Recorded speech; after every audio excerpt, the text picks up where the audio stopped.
नमस्ते जी। सत्यार्थ प्रकाश स्वाध्याय एवं प्रवचन माला की 111वीं श्रव्य कणिका आप सभी धर्मप्रेमी महानुभावों का हार्दिक स्वागत करता हूं। चतुर्थ समुल्लास के अंतर्गत गृहस्थाश्रम प्रकरण है। इसमें कल्पित गौरी, रोहिणी आदि संज्ञाओं का खंडन किया जा रहा है। महर्षि दयानंद पक्ष प्रतिपक्ष उठा करके रोचक ढंग से इसका खंडन करते हैं। ये श्लोक आए हैं लघु पाराशरी व शीघ्र बोध में।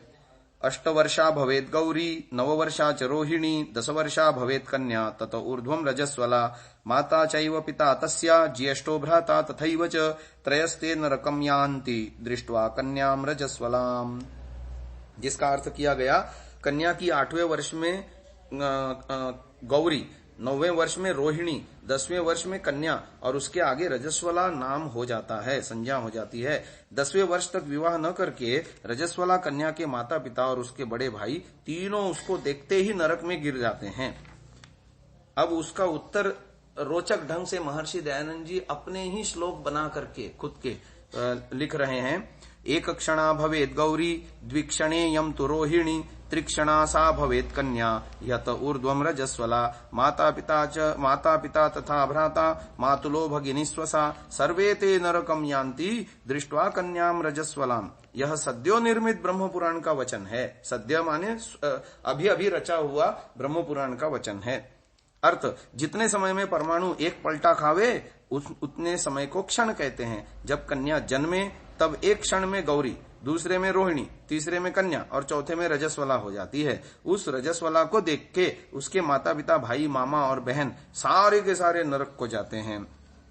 अब वो पूर्व पक्षी प्रश्न करता है, तुम्हारे ये श्लोक प्रमाण नहीं। उत्तर आया, क्यों प्रमाण नहीं? जो ब्रह्मा जी के श्लोक प्रमाण नहीं तो तुम्हारे भी श्लोक प्रमाण नहीं हो सकते। वाह वाह, पाराशर और काशीनाथ का भी प्रमाण नहीं करते? वाह जी वाह, क्या तुम ब्रह्मा जी का प्रमाण नहीं करते? पाराशर काशीनाथ से ब्रह्मा जी बड़े नहीं हैं? जो तुम ब्रह्मा जी के श्लोकों को नहीं मानते तो हम भी तुम्हारे पाराशर और काशीनाथ के श्लोकों को क्यों माने? प्रश्न, तुम्हारे श्लोक असंभव होने से प्रमाण नहीं, क्योंकि सहस्र क्षण जन्म समय में ही बीत जाते हैं, तो विवाह कैसे हो सकता है? और उस समय विवाह करने का कुछ फल भी नहीं दिखाई देता। तो सिद्धांत पक्ष की ओर से उत्तर दे रहे हैं, जो हमारे श्लोक असंभव हैं तो तुम्हारे भी असंभव हैं, क्योंकि 8, 9 और 10वें वर्ष में भी विवाह करना निष्फल है। क्योंकि 16वें वर्ष के पश्चात 24वें वर्ष पर्यंत विवाह होने से पुरुष का वीर्य परिपक्व, शरीर बलिष्ठ, स्त्री का गर्भाशय पूरा और शरीर भी बलयुक्त होने से संतान उत्तम होते हैं। जैसे 8वें वर्ष की कन्या में संतान उत्पत्ति का होना असंभव है, वैसे ही गौरी, रोहिणी इत्यादि नाम देना भी अयुक्त है। यदि गौरी कन्या न हो किंतु काली हो तो उसका नाम गौरी रखना व्यर्थ है। जैसे उदाहरण दे रहे हैं कि गौरी कन्या न हो और काली हो, उसका नाम गौरी रखना व्यर्थ है। और गौरी महादेव की स्त्री, रोहिणी वासुदेव की स्त्री थी, उसको तुम पौराणिक लोग मातृपितृ समान मानते हो। जब कन्या मात्र में गौरी आदि की भावना करते हो तो फिर उनसे विवाह करना कैसे संभव और धर्मयुक्त हो सकता है? इसलिए तुम्हारे और हमारे दोनों ही श्लोक मिथ्या हैं, क्योंकि जैसा हमने ब्रह्म उवाच करके श्लोक बना लिए, वैसे भी ये पाराशर आदि के नाम से किसी ने धूर्त ने बना लिए हैं। इसलिए इन सब का प्रमाण छोड़ के वेदों के प्रमाण से सारे काम किया करो। तो ये वेद का प्रमाण दे रहे हैं कि देखो, 3 वर्षाण्युदीक्षेत कुमारी ऋतुमती सती, ऊर्ध्वं तु कालादे तस्माद् विन्देत सदृशं पतिम। फिर एक और श्लोक दिया, काममामरणात्तिष्ठेत् गृहे कन्यर्तुमर्त्यपि, न चैवैनां प्रयच्छेत्तु गुणहीनाय कर्हिचित्। कन्या रजस्वला हुए पीछे 3 वर्ष पर्यंत पति की खोज करके अपने तुल्य पति को प्राप्त हुए। जब प्रतिमास रजोदर्शन होता है तो 3 वर्षों में 36 बार रजस्वला हुए पश्चात विवाह करना योग्य है, इससे पूर्व नहीं। चाहे लड़का लड़की मरण पर्यंत कुमार रहें, परंतु असदृश अर्थात परस्पर विरुद्ध गुण कर्म स्वभाव वालों का विवाह कभी नहीं होना चाहिए। इससे सिद्ध हुआ कि न पूर्वोक्त समय से प्रथम व असदृशों का विवाह होना योग्य है।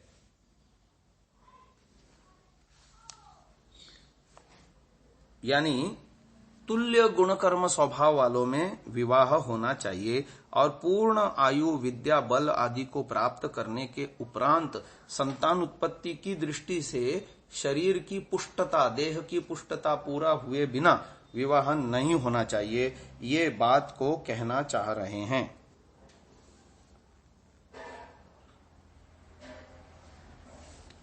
अब लड़का लड़की की प्रसन्नता से विवाह। प्रश्न किया, विवाह माता पिता के अधीन होना चाहिए व लड़का लड़की के अधीन रहें?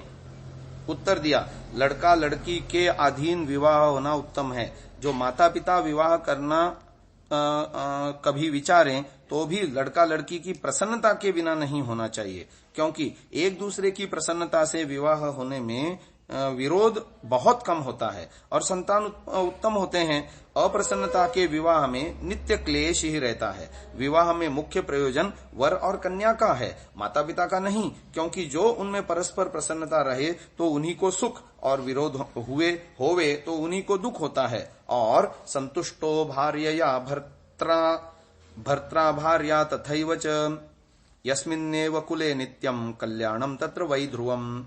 जिस कुल में स्त्री से पुरुष और पुरुष से स्त्री सदा प्रसन्न रहती है, उसी कुल में आनंद, लक्ष्मी और कीर्ति निवास करती है, और जहां विरोध कलह होता है वहां दुख, दरिद्रता और निंदा निवास करती है।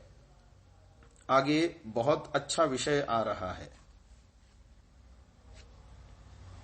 कि स्वयंवर रीति से विवाह करने में श्रेष्ठता बता रहे हैं।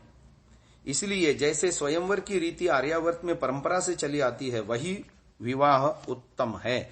जब स्त्री पुरुष विवाह करना चाहें तब विद्या, विनय, शील, रूप, आयु, बल, कुल, शरीर आदि का परिमाण यथायोग्य होना चाहिए।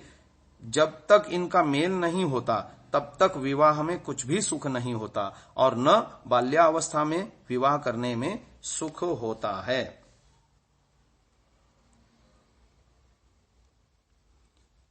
अब युवावस्था में विवाह करने के प्रमाण दे रहे हैं। युवा सुवासा परिवीता आगात स उश्रेयान भवति जायमानः तम धीरा सह कवय उन्नयन्ति स्वाध्यो मनसा देवयन्तः। ऋग्वेद का मंत्र है ये। आधेनवो धुनयन्ताम अशिश्वीः सवदुर्गाः शशया अप्रदुग्धाः नव्या नव्या युवतयो भवन्तिर्महद्देवानाम असुरत्वमेकम्। ये भी ऋग्वेद का मंत्र है। एक और ऋग्वेद का मंत्र उद्धृत कर रहे हैं। पूर्वीरहम शरदः शश्रमाणा दोषा वस्तोरुषसो जयन्तीः मिनातिश्रियं जरिमातनूनामप्यूनु पत्निर्वृषणो जगम्युः।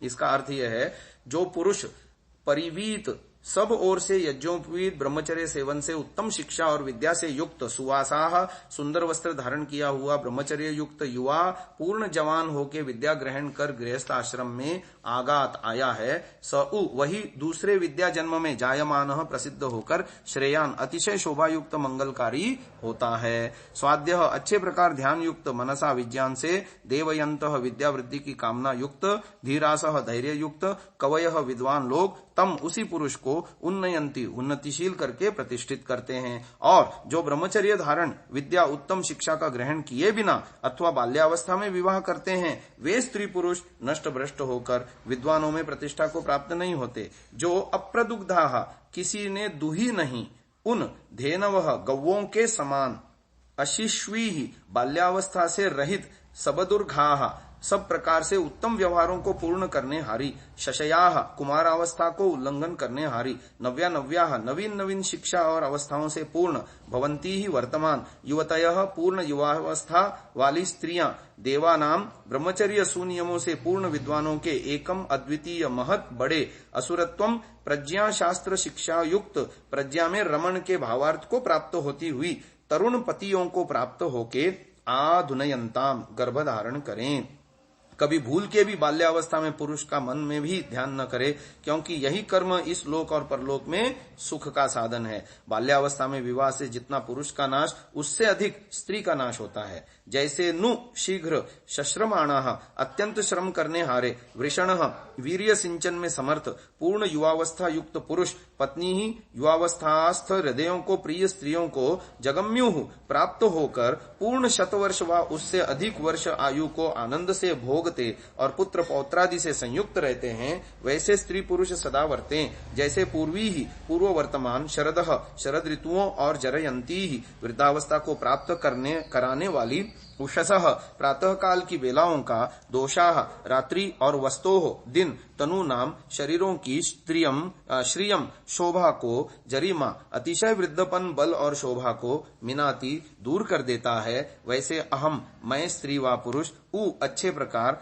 अपि निश्चय करके ब्रह्मचर्य से विद्या शिक्षा शरीर और आत्मा के बल और युवावस्था को प्राप्त होके ही विवाह करूं। इससे विरुद्ध करना वेद विरुद्ध होने से सुखदायक विवाह कभी नहीं होता। आज की इस चर्चा को यहीं विराम देते हैं। ओम ओम नमस्ते जी। 112वीं श्रव्य कणिका सत्यार्थ प्रकाश स्वाध्याय एवं प्रवचन माला। आप सभी धर्म प्रेमी महानुभावों का हार्दिक स्वागत है। हम चतुर्थ समुल्लास में विवाह प्रकरण को देख रहे हैं। गृहस्थाश्रम विषय को लेकर के व्याख्यान इसमें है। तो विवाह में लड़का लड़की की इच्छा सर्वोपरि है। वैदिक साहित्य में इस विषय में निश्चित आदेश मिलता है कि कियतीयोषा मर्यतो वधुयोः परिप्रीता पन्यसा वार्येण भद्रावधूर्भवति यत्सुपेशाः स्वयं सा मित्रं वनुते जने चेत्। इसके अर्थ में वधु की इच्छा करने वाले किस पुरुष की स्त्री प्रेम करने वाली होगी, इस प्रश्न को स्वयं उठाकर ऋग्वेद में उत्तर दिया गया है। सुपेशाः सुंदर रूप वाली वह वधु अच्छी है जो जनेचित अनेक जनों में से मित्रम स्वयं वनुते अपने मित्र को स्वयं चुनती है। सप्तपदी के अंतिम वाक्य में पति को सखा कहा गया है जो मित्र का पर्यायवाची है। इस मंत्र में स्त्री को अपने लिए स्वयं पति चुनने का अधिकार दिया गया। वर्तमान में प्रगतिशील समझे जाने वाले समाज में भी चुनने का अधिकार लड़के को ही प्राप्त है। राह चलते कहीं कहीं लड़की से भी सहमति ले ली जाती है, परंतु प्राचीन वैदिक आदर्श के अनुसार चुनने का अधिकार लड़की को प्राप्त होता था।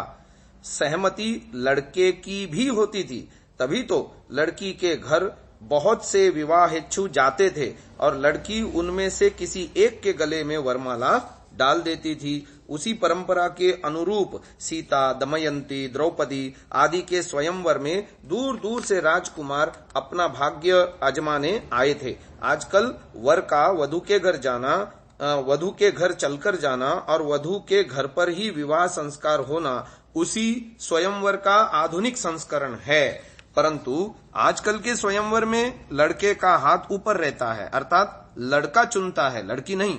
माता पिता जिसके साथ चाहते हैं लड़की को बांध देते हैं। चुनाव का अधिकार वेद ने लड़के को न देकर लड़की को इसलिए दिया है कि गृहस्थाश्रम की कीली स्त्री है। गृहिणी गृहम उच्यते कहा गया है। उसी के इर्द गिर्द सारा घर परिवार घूमता है। संतान उत्पत्ति का कष्ट उसी को झेलना पड़ता है। अपनी स्वतंत्र सत्ता को पति में खोकर उसे सदा के लिए पति के खूंटे से बंध कर रहना पड़ता है।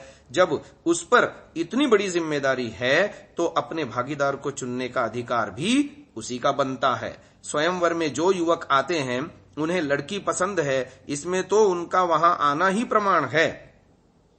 यदि ऐसा न होता तो वो आते ही नहीं। इसलिए ठीक ठीक चुनाव की जिम्मेदारी वधु पर आ जाती है। उद्धृत मंत्र में मित्रम स्वयं वनुते कहा गया है। स्त्री अपने मित्र यानी पति को स्वयं चुनती है, ऐसा मित्र जो जीवन भर उसके सुख दुख का साथी होगा। विवाह संस्कार सप्तपदी की क्रिया के साथ संपन्न होता है। उस समय सखे सप्तपदी भव यह पढ़ा जाता है। इस प्रकार विवाह संस्कार विधि का पर्यवसान मैत्री भाव में है। ऐसा मैत्री भाव जिसकी पहचान है दो का एक हो जाना। इसलिए विवाह संस्कार के अंत में पति पत्नी दोनों कहते हैं यदेतद् हृदयं तव तदस्तु हृदयं मम, यदेतत् हृदयं मम तदस्तु हृदयं तव। क्योंकि यह जीवन भर का साथ है, इसलिए चुनाव के समय पूरी सावधानी बरतना आवश्यक है। अतएव ग्रंथकार ने संस्कार विधि में निर्देश किया है, जब विवाह करने का निश्चय हो चुके तब कन्या चतुर पुरुषों से वर की और वर चतुर पुरुषों से कन्या की परीक्षा परोक्ष से परीक्षा करावें। पश्चात उत्तम विद्वान पुरुषों की सभा करके दोनों परस्पर संवाद करें। अब आते हैं प्रेम विवाह पर। लड़के लड़की को अपना जीवन साथी चुनने का अधिकार अवश्य है, किंतु इस अधिकार का प्रयोग माता पिता के मार्गदर्शन में होना हितकर है।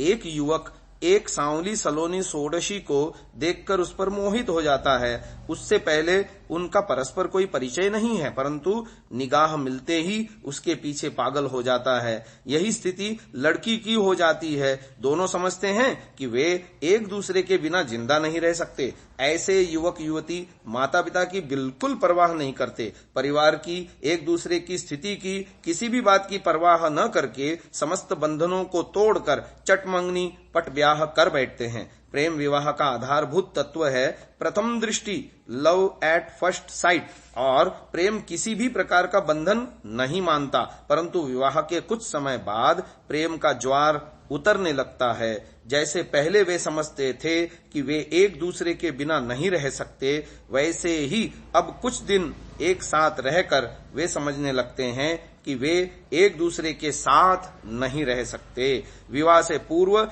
जितना एक दूसरे के प्रति आकर्षण था, उतनी ही घृणा हो जाती है। पाश्चात्य दर्शन है लव बिफोर मैरिज, विवाह से पहले प्रेम, और भारतीय दर्शन है मैरिज बिफोर लव, पहले प्रेम से पहले विवाह। प्रेम विवाह की जन्मभूमि है नाटक, सिनेमा, उपन्यास आदि। विवाह से पहले प्रेम की स्थिति में युवक युवती एक दूसरे की ओर आकर्षित होते हैं और प्रेम करने लगते हैं। यह प्रेम जब अपनी चरम सीमा पर पहुंच जाता है तो वे विवाह कर लेते हैं। प्रकृति के नियमानुसार जल जितना ऊंचा चढ़ता है उतने ही जोर से नीचे गिरता है। चरम सीमा पर पहुंचा प्रेम धीरे धीरे घटने लगता है और अंततः घृणा के रूप में बदल जाता है। प्रेम से पहले विवाह की स्थिति में, विवाह के बाद प्रेम शुरू होता है और निरंतर बढ़ता चला जाता है। भावना का यह जीवन एक नशे का जीवन है। नशा चढ़ता है तो उतरता भी है। प्रेम का नशा जब उतर जाता है तब उसके नशे में बंधे हुए सपने भी टूट जाते हैं। परिणाम होता है तलाक या विवाह विच्छेद। दाम्पत्य प्रेम में एक साथ रहने से प्रेम धीरे धीरे बढ़ता है, उसमें विवाह विच्छेद की संभावना कम होती है। लड़के लड़की को एक दूसरे को चुनने की स्वतंत्रता होनी चाहिए। एतदर्थ उन्हें एक दूसरे के संपर्क में आकर एक दूसरे को जानने समझने का अवसर मिलना चाहिए, परंतु यह सब माता पिता की देखरेख में होना उचित है। विवाह में शारीरिक आकर्षण से उत्पन्न प्रेम को एकमात्र आधार मानकर माता पिता के अनुभव और समाज की हर बात की अवहेलना करके विवाह करने की प्रवृत्ति पारिवारिक एवं सामाजिक संतुलन की दृष्टि से अच्छी नहीं है। अब आते हैं स्त्री की स्थिति। वैदिक परंपरा में स्त्री को पुरुष की अर्धांगिनी कहा जाता है। यूरोप में उस उत्तमार्ध को बेटर हाफ कहते हैं, परंतु उत्तमार्ध होते हुए भी उसकी स्थिति वैदिक अर्धांगिनी से अच्छी नहीं है। यूरोप में कन्या के विवाह की पूरी विधि पिता द्वारा संपन्न की जाती है। वह न तो कन्या का चाचा इस कार्य को कराने में अधिकृत है, परंतु वैदिक विवाह की विधि तब तक पूर्ण नहीं समझी जाती जब तक कन्या के पिता के साथ उसकी माता भी यज्ञ वेदी पर बैठकर उसमें भागीदार नहीं होती। वस्तुतः वैदिक मर्यादा का कोई कृत्य तब तक पूर्ण नहीं माना जाता जब तक यजमान और यजमान पत्नी दोनों भाग न लें। परिवार में पत्नी की ऊंची स्थिति के परिचायक अथर्ववेद के मंत्र देखने योग्य हैं। यथा सिंधुर नदीनाम साम्राज्यम सुवृषा एवात्वं साम्राज्येधि पत्युरस्तम परेत्य सम्राज्योधि श्वशुरेषु सम्राज्युत देवृषु ननान्दुः सम्राज्येधि सम्राज्युत स्वश्वा। अथर्ववेद। जैसे समुद्र नदियों का राजा है, इसी प्रकार तू पति के घर में साम्राज्ञी अर्थात महारानी होकर के रह तुझे तेरा ससुर घर की महारानी समझे और देवर तुझे महारानी समझे, तेरी ननदें तेरा शासन माने और तेरी सास तुझे घर की महारानी समझे। महानुभाव, कितनी बढ़िया बढ़िया बातें इसमें आ रही हैं। अब आगे विषय आएगा वर्ण व्यवस्था का। जब तक किसी प्रकार ऋषि मुनि, राजा महाराजा, आर्य लोग ब्रह्मचर्य से विद्या पढ़ के ही स्वयंवर विवाह करते थे, तब तक इस देश की सदा उन्नति होती आई। जब से यह ब्रह्मचर्य से विद्या का न पढ़ना, बाल्यावस्था में ही पराधीन अर्थात माता पिता के अधीन विवाह होने लगा, तब से क्रमशः आर्यावर्त देश की हानि होती चली आई। इससे इस दुष्ट काम को छोड़ के सज्जन लोग पूर्वोक्त प्रकार से स्वयंवर विवाह किया करें। सो विवाह वर्णानुक्रम से करें और वर्ण व्यवस्था भी गुण कर्म स्वभाव के अनुसार होनी चाहिए। आज की इस बात को यहीं विराम देते हैं। आगे की बात कल की श्रव्य कणिका में करेंगे। ओम नमस्ते जी। 113वीं श्रव्य कणिका सत्यार्थ प्रकाश स्वाध्याय एवं प्रवचन माला। आप सभी धर्म प्रेमी महानुभावों का हार्दिक स्वागत है। चतुर्थ समुल्लास गृहस्थाश्रम प्रकरण में विवाह के संदर्भ में बातें हो रही थीं। वर्ण व्यवस्था गुण कर्म स्वभाव के अनुसार होनी चाहिए, इस बात का प्रतिपादन इस श्रव्य कणिका में कर रहे हैं। प्रश्न उठाया, जिसके माता पिता ब्राह्मण ब्राह्मणी हो वह ब्राह्मण होता है, जिसके माता पिता अन्य वर्णस्थ हो उनकी संतान कभी ब्राह्मण हो सकती है? उत्तर दिया, हां, बहुत से हो गए, होते हैं और होंगे भी।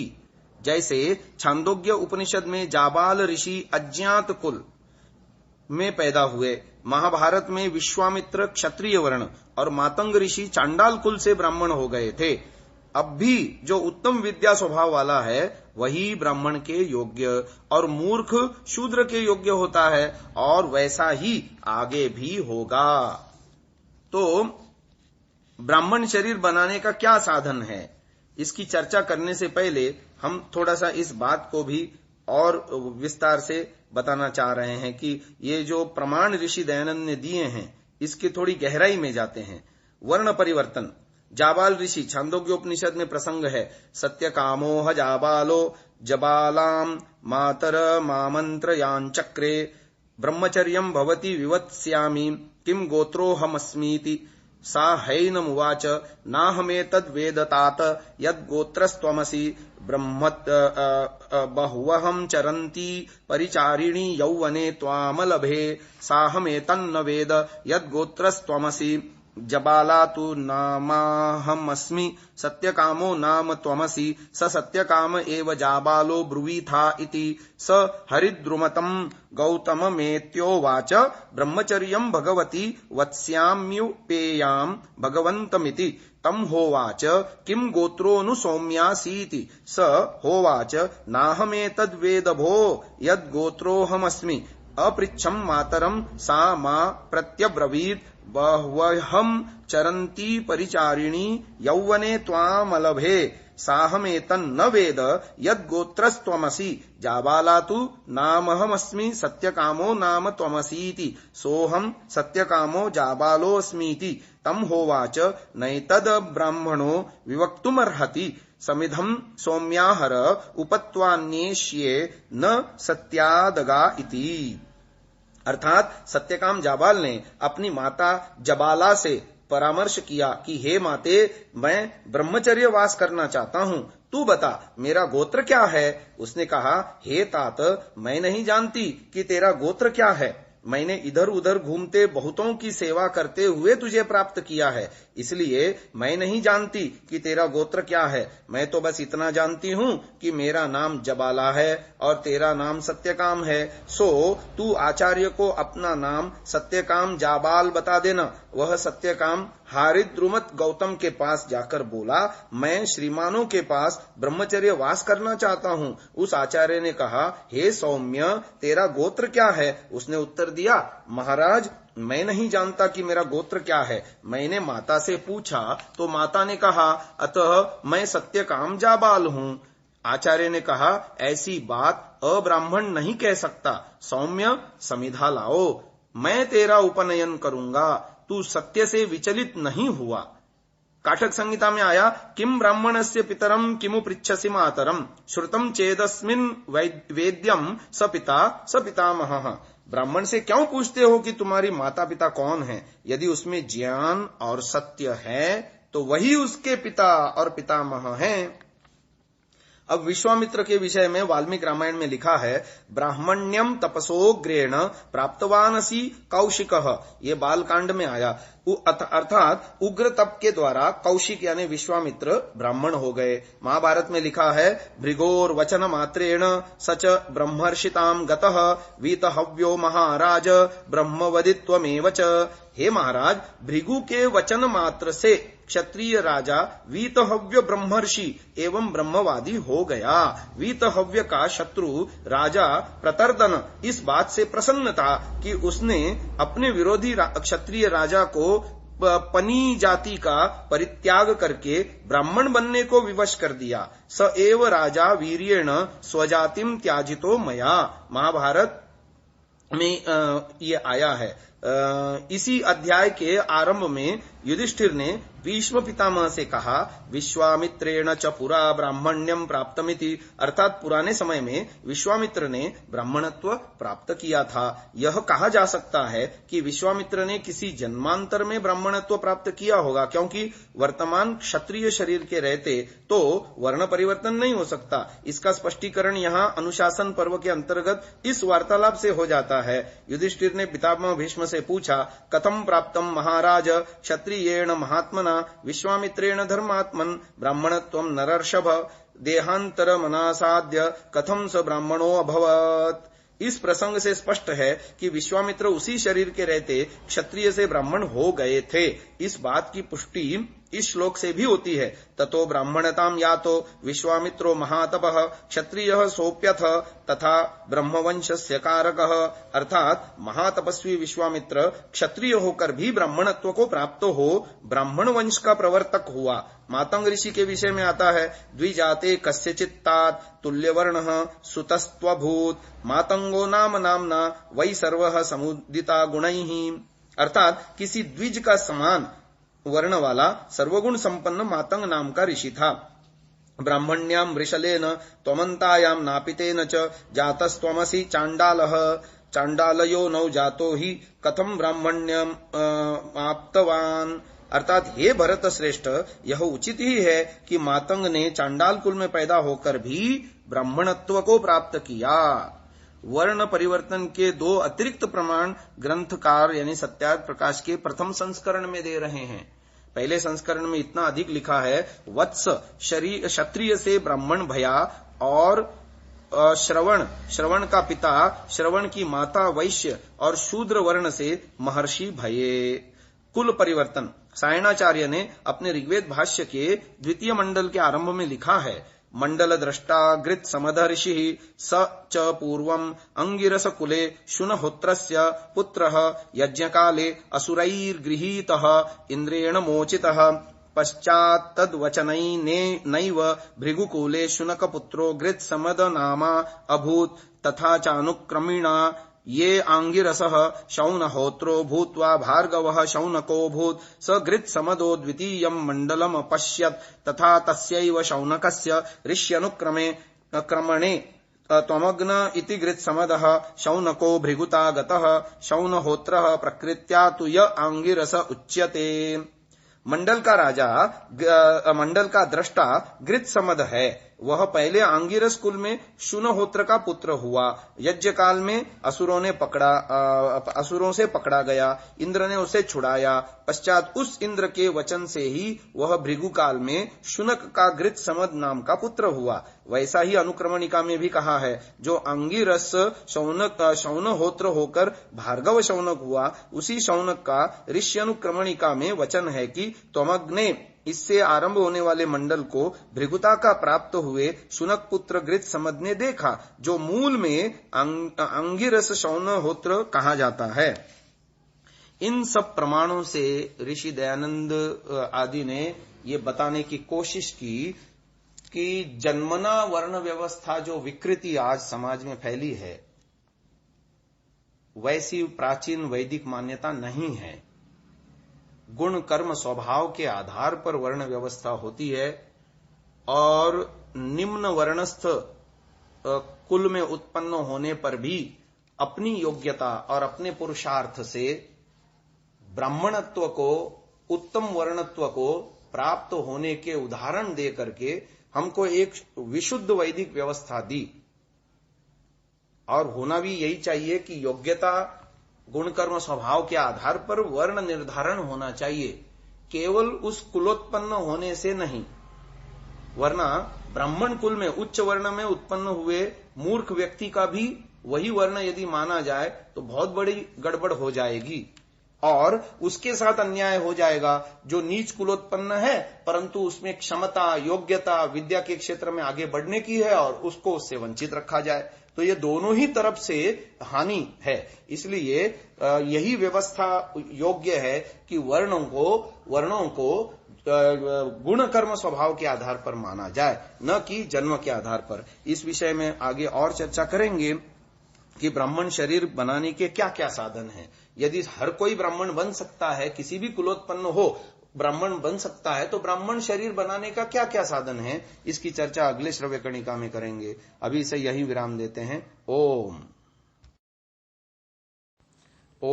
नमस्ते जी।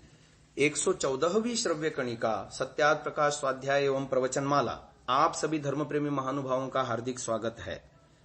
चतुर्थ समुल्लास के अंदर गृहस्थाश्रम प्रकरण है, जिसके अंतर्गत विवाह और वर्ण व्यवस्था के विषय में हम चर्चा कर रहे थे।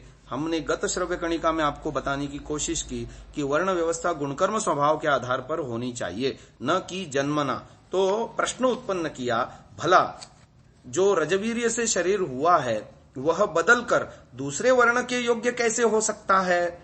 उत्तर दिया, रजवीर्य के योग से ब्राह्मण शरीर नहीं होता, किंतु ब्राह्मण शरीर बनाने के लिए और साधन हैं।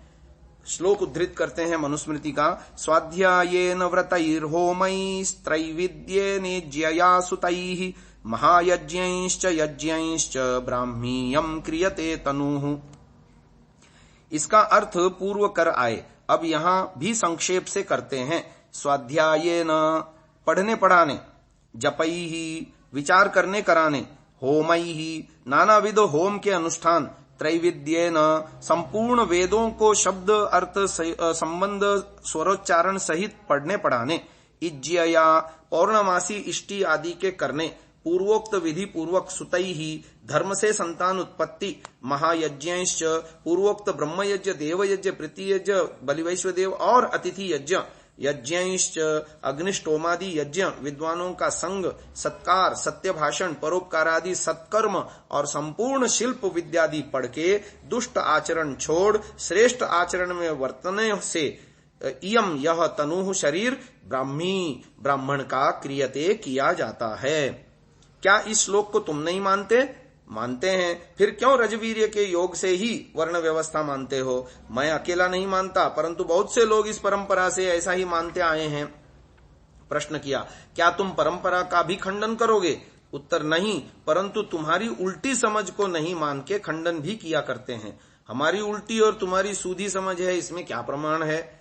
प्रश्न, हमारी यही प्रमाण है कि तुम 5-7 पीढ़ियों के वर्तमान को सनातन व्यवहार मानते हो और हम वेद तथा सृष्टि के आरंभ से अब तक की परंपरा को परंपरा मानते हैं। देखो, जिसका पिता श्रेष्ठ उसका पुत्र दुष्ट और जिसका पुत्र श्रेष्ठ उसका पिता दुष्ट तथा कहीं दोनों श्रेष्ठ व दुष्ट देखने में आते हैं, इसलिए तुम लोग भ्रम में पड़े हो। देखो मनुजी महाराज ने क्या कहा, ये नास्य पितरो याता ये न याताः पितामहाः ये न यायात सताम मार्गम तेन गच्छन्न ऋष्यते। जिस मार्ग से इसके पिता पितामह चले हों उस मार्ग में संतान भी चले, परंतु सताम जो कि सत्पुरुष पिता पितामह हों उन्हीं के मार्ग से चलें, और जो पितामह दुष्ट हों तो उनके मार्ग में कभी न चलें, क्योंकि उत्तम धर्मात्मा पुरुषों के मार्ग में चलने से दुख कभी नहीं होता। इसको तुम मानते हो या नहीं? हाँ हाँ मानते हैं। और देखो, जो परमेश्वर की प्रकाशित वेदोक्त बात है वही सनातन, और जो उसके विरुद्ध है वह सनातन कभी नहीं हो सकता। ऐसा ही सब लोगों को मानना चाहिए वा नहीं? अवश्य मानना चाहिए। जो ऐसा न माने उसको कहो कि किसी का पिता दरिद्र हो और उसका पुत्र धनाढ्य होवे, तो क्या अपने पिता की दरिद्र अवस्था के अभिमान से अपना धन फेंक देवे? यानी कहना ये चाह रहे हैं कि यदि किसी का पिता गरीब था, लेकिन अब उसके बेटे ने अपने पुरुषार्थ से धन कमा लिया और बहुत बड़ा धनी हो गया, तो क्या वो पिता के जैसा बनने के लिए अपना धन भी फेंक देवे क्या? ये प्रश्न उठाया। और फिर एक और प्रश्न उठाते हैं, जिसका पिता अंधा हो उसका पुत्र भी अपनी आंखें फोड़ लेवे क्या? जिसका पिता कुकर्मी हो क्या उसका पुत्र भी कुकर्म को ही करे? नहीं नहीं, किंतु जो जो पुरुषों के उत्तम कर्म हो उन्हीं का सेवन करे, और दुष्ट कर्मों का त्याग कर देना सबको आवश्यक है। अब कितनी अच्छी बात यहां पर बताई जा रही है कि स्वाध्याय आदि के द्वारा ब्राह्मण शरीर बनता है। रजवीर्य के योग से किसी भी प्राणी के पंचभौतिक शरीर का निर्माण होता है, किंतु मात्र इस शरीर का नाम ब्राह्मण नहीं है। ब्रह्म पद परमेश्वर तथा वेद दोनों का वाचक है। यानी ब्रह्म नाम परमेश्वर का भी है और वेद का भी है। तदनुसार वेद के अध्ययन और परमेश्वर की उपासना में तल्लीन रहते हुए विद्या आदि उत्तम गुणों से युक्त मनुष्य ब्राह्मण कहलाता है। अध्यापन का ब्राह्मण के कर्तव्यों में उल्लेख है, किंतु अध्यापक माता पिता के रजवीर्य से बने व्यक्ति को ब्राह्मण मानकर कोई भी अपनी संतान को उसे पढ़वाने के लिए तब तक तैयार नहीं होगा जब तक कि वो खुद विद्वान न हो। यदि उसने किसी विद्यालय या विद्याध्ययन के लिए अध्यापक के लिए अपेक्षित योग्यता प्राप्त न की हो। इसी प्रकार ब्राह्मण माता पिता के रजवीर्य के संयोग से उत्पन्न किंतु कर्मकांड से सर्वथा अनभिज्ञ व्यक्ति को ब्राह्मण मानकर कोई व्यक्ति उससे विवाह संस्कार नहीं कराएगा। इसके विपरीत वैश्य माता पिता से उत्पन्न किंतु किसी विश्वविद्यालय से उपाधि प्राप्त व्यक्ति को किसी गुरुकुल या कॉलेज का प्रधानाचार्य बनाया जा सकता है, और किसी सैनिक स्कूल में शिक्षित अथवा सेना में प्रशिक्षित ब्राह्मण कुलोत्पन्न व्यक्ति को सेनापति नियुक्त किया जा सकता है। इससे स्पष्ट है कि वर्ण का निश्चय रजवीर्य से उत्पन्न शरीर न होकर व्यक्ति द्वारा अर्जित योग्यता है। सन 1880 में काशी में वर्ण व्यवस्था को रजवीर्य के संयोग पर आधारित मानने वाले एक मनुष्य ने जाति भेद का प्रसंग उठाया। ग्रंथकार ने कहा कि ब्राह्मण आदि वर्ण जन्मगत नहीं हो सकते। यदि ऐसा हो तो एक ब्राह्मण के दो पुत्रों में से एक ईसाई और एक मुसलमान हो जाए तो क्या फिर वे ब्राह्मण माने जाएंगे? यदि नहीं तो जन्म ब्राह्मणत्व कहाँ रहा? इससे सिद्ध होता है कि जो ब्राह्मण आदि उत्तम कार्य करते हैं वे ही ब्राह्मण आदि होते हैं, और जो नीच भी उत्तम वर्ण के गुण कर्म स्वभाव वाला होवे तो उसको भी उत्तम वर्ण में, और जो उत्तम वर्णस्थ होके भी नीच कर्म करे तो उसको भी नीच वर्ण में गिनना चाहिए। तैत्तिरीय उपनिषद के अंतर्गत गुरुकुल से समावर्तन के अवसर पर दिए गए दीक्षांत भाषण में आचार्य अपने शिष्य को बड़े स्पष्ट शब्दों में निर्देश करता है। क्या कहता है? यानी अस्माकं सुचरितानि तानि त्वया उपास्यानि नो इतराणि, यानी अनवद्यानि कर्माणि तानि सेवितव्यानि नो इतराणि। अर्थात जो हमारे सुचरित हैं उन्हीं के अनुसार तुम आचरण करना, अन्यों का नहीं। यानी कुचरित का हमारा आचरण तुम नहीं करना। जो हमारे अनिंदित कर्म हैं यानी उत्तम कर्म हैं उन्हीं का तुम सेवन यानी अनुकरण करना, अन्यों को नहीं। वैदिक मर्यादा के अनुसार गुरुर गरीयान पितृतो मातृतश्चेति में मति ही, यह महाभारत में आया। परंतु महाभारत में ही यह भी लिखा है कि गुरोरप्य वलिप्तस्य कार्याकार्यमजानतः उत्पथ प्रतिपन्नस्य न्यायं भवति शासनम। यदि कोई गुरु अपने से बड़ा पूज्य कर्तव्य अकर्तव्य का विचार न करे और सीधी राह पर न चले तो उसे अनुशासित करना चाहिए। अब उक्त श्लोक महाभारत में 4 स्थानों पर पाया जाता है। इससे पहले इनमें से पहले स्थान पर वही पाठ है जो हमने बताया। अन्यत्र चौथे चरण में दंडो भवति शाश्वतः अथवा परित्यागो विधीयते पाठांतर है, परंतु वाल्मीकि रामायण में वैसा ही पाठ है जैसा ऊपर है। इस श्लोक में जिस तत्व का वर्णन किया गया है उसी के आधार पर भीष्म पितामह ने परशुराम से और अर्जुन ने गुरु द्रोणाचार्य से युद्ध किया था। इसी कारण जब प्रहलाद ने देखा कि उसके गुरु उसे नास्तिकता का उपदेश दे रहे हैं तो इसी मर्यादा के अनुसार उसने अपने गुरु और पिता दोनों के विरुद्ध सत्याग्रह किया। शांति पर्व में स्वयं भीष्म पितामह श्री कृष्ण से कहते हैं, समयत्यागिने लुब्धान गुरूनपि च केशव निहंते समरे पापान क्षत्रियः सही धर्मविद। अर्थात जो मर्यादा, नीति अथवा शिष्टाचार का उल्लंघन करते हैं और जो लोभी या पापी हैं उन्हें युद्ध में मारने वाला क्षत्रिय ही धर्मविद कहता है। तदनुसार ही ग्रंथकार ने कुमार्गगामी पिता पितामह आदि की लीक को छोड़कर बुद्धिपूर्वक वेद मार्ग का अनुसरण करने का निर्देश किया है। आज की इस चर्चा को हम यहीं विराम दे रहे हैं। आगे बहुत सुंदर विषय आया है कि जन्म से वर्ण व्यवस्था मानने में क्या दोष हैं। कल इस विषय में व्याख्यान करेंगे। ओम नमस्ते जी। 115वीं श्रव्य कणिका सत्यार्थ प्रकाश स्वाध्याय एवं प्रवचन माला। आप सभी धर्म प्रेमी महानुभावों का हार्दिक स्वागत करता हूं। महानुभाव, चतुर्थ समुल्लास में हम गृह व्यवस्था, गार्हस्थ धर्म को जानने की कोशिश कर रहे हैं। जन्म से वर्ण व्यवस्था में क्या दोष हैं, ये विषय आ रहा है।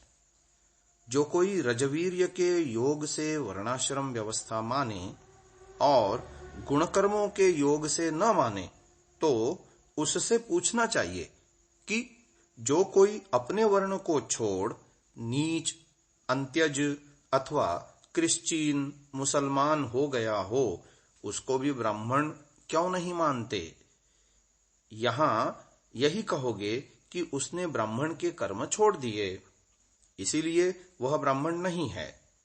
इससे यह भी सिद्ध होता है कि जो ब्राह्मण आदि उत्तम कर्म करते हैं वे ही ब्राह्मण आदि, और जो नीच भी उत्तम वर्ण के गुण कर्म स्वभाव वाला होवे तो उसको भी उत्तम वर्ण में, और जो उत्तम वर्णस्थ होके नीच काम करे तो उसको नीच वर्ण में गिनना अवश्य चाहिए।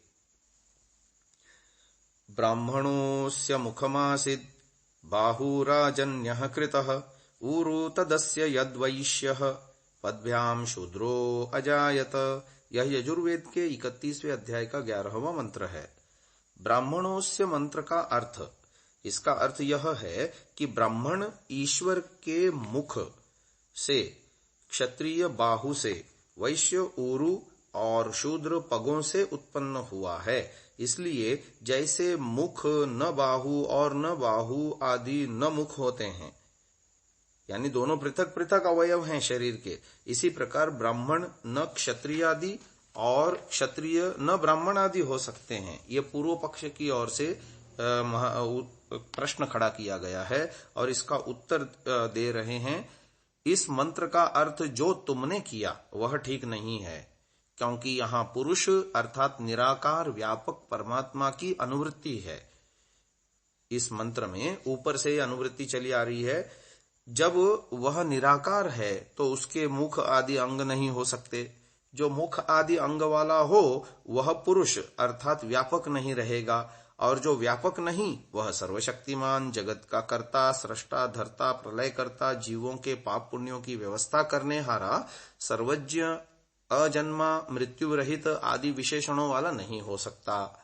इसलिए इस मंत्र का अर्थ यह होना चाहिए कि जो अस्य संपूर्ण व्यापक परमात्मा की सृष्टि में मुख के सदृश सब में मुख्य उत्तम हो वह ब्राह्मण। बाहुर्वै बलम, बाहुर्वै वीर्यम, शतपथ ब्राह्मण। बल वीर्य का नाम बाहु है, वह जिसमें अधिक हो सो राजन्य। क्षत्रिय ऊरु, कटी के अधो और जानू के उपरस्त भाग का नाम ऊरु है। जो सब पदार्थों और सब देशों में ऊरु के बल से आवे जावे प्रवेश करे वह वैश्य, और पद्भ्याम जो पग के अर्थात नीचे अंग के सदृश मूर्खत्वादि गुण वाला हो वह शूद्र है। अन्यत्र शतपथ आदि में भी इस मंत्र का ऐसा ही अर्थ किया है, जैसे यस्मादेते मुख्यास्तस्मान् मुखतो ह्यसृजन्त इत्यादि। जिससे ये मुख्य हैं इससे मुख से उत्पन्न हुए, ऐसा कथन संगत होता है। अर्थात जैसा मुख सब अंगों में श्रेष्ठ है, वैसे पूर्ण विद्या और उत्तम गुण कर्म स्वभाव से युक्त होने से मनुष्य जाति में उत्तम ब्राह्मण होता है। महानुभाव, कितनी सुंदर बात महर्षि दयानंद जी लिख रहे हैं। यह ऋग्वेद के अंतर्गत पुरुष सूक्त के 11वें पुरुष सूक्त जो 11वां अध्याय है तथा यजुर्वेद के 31वां अध्याय और 11वां मंत्र है। पुरुष सूक्त संहिताओं में तथा उनकी शाखाओं में विभिन्न संख्याओं में उपलब्ध होता है। संहिताओं के आधार पर ऋग्वेद 10:90 में सहस्त्र शीर्षा पुरुष से लेकर साध्या संति देवा तक पुरुष सूक्त 16 ऋचात्मक है।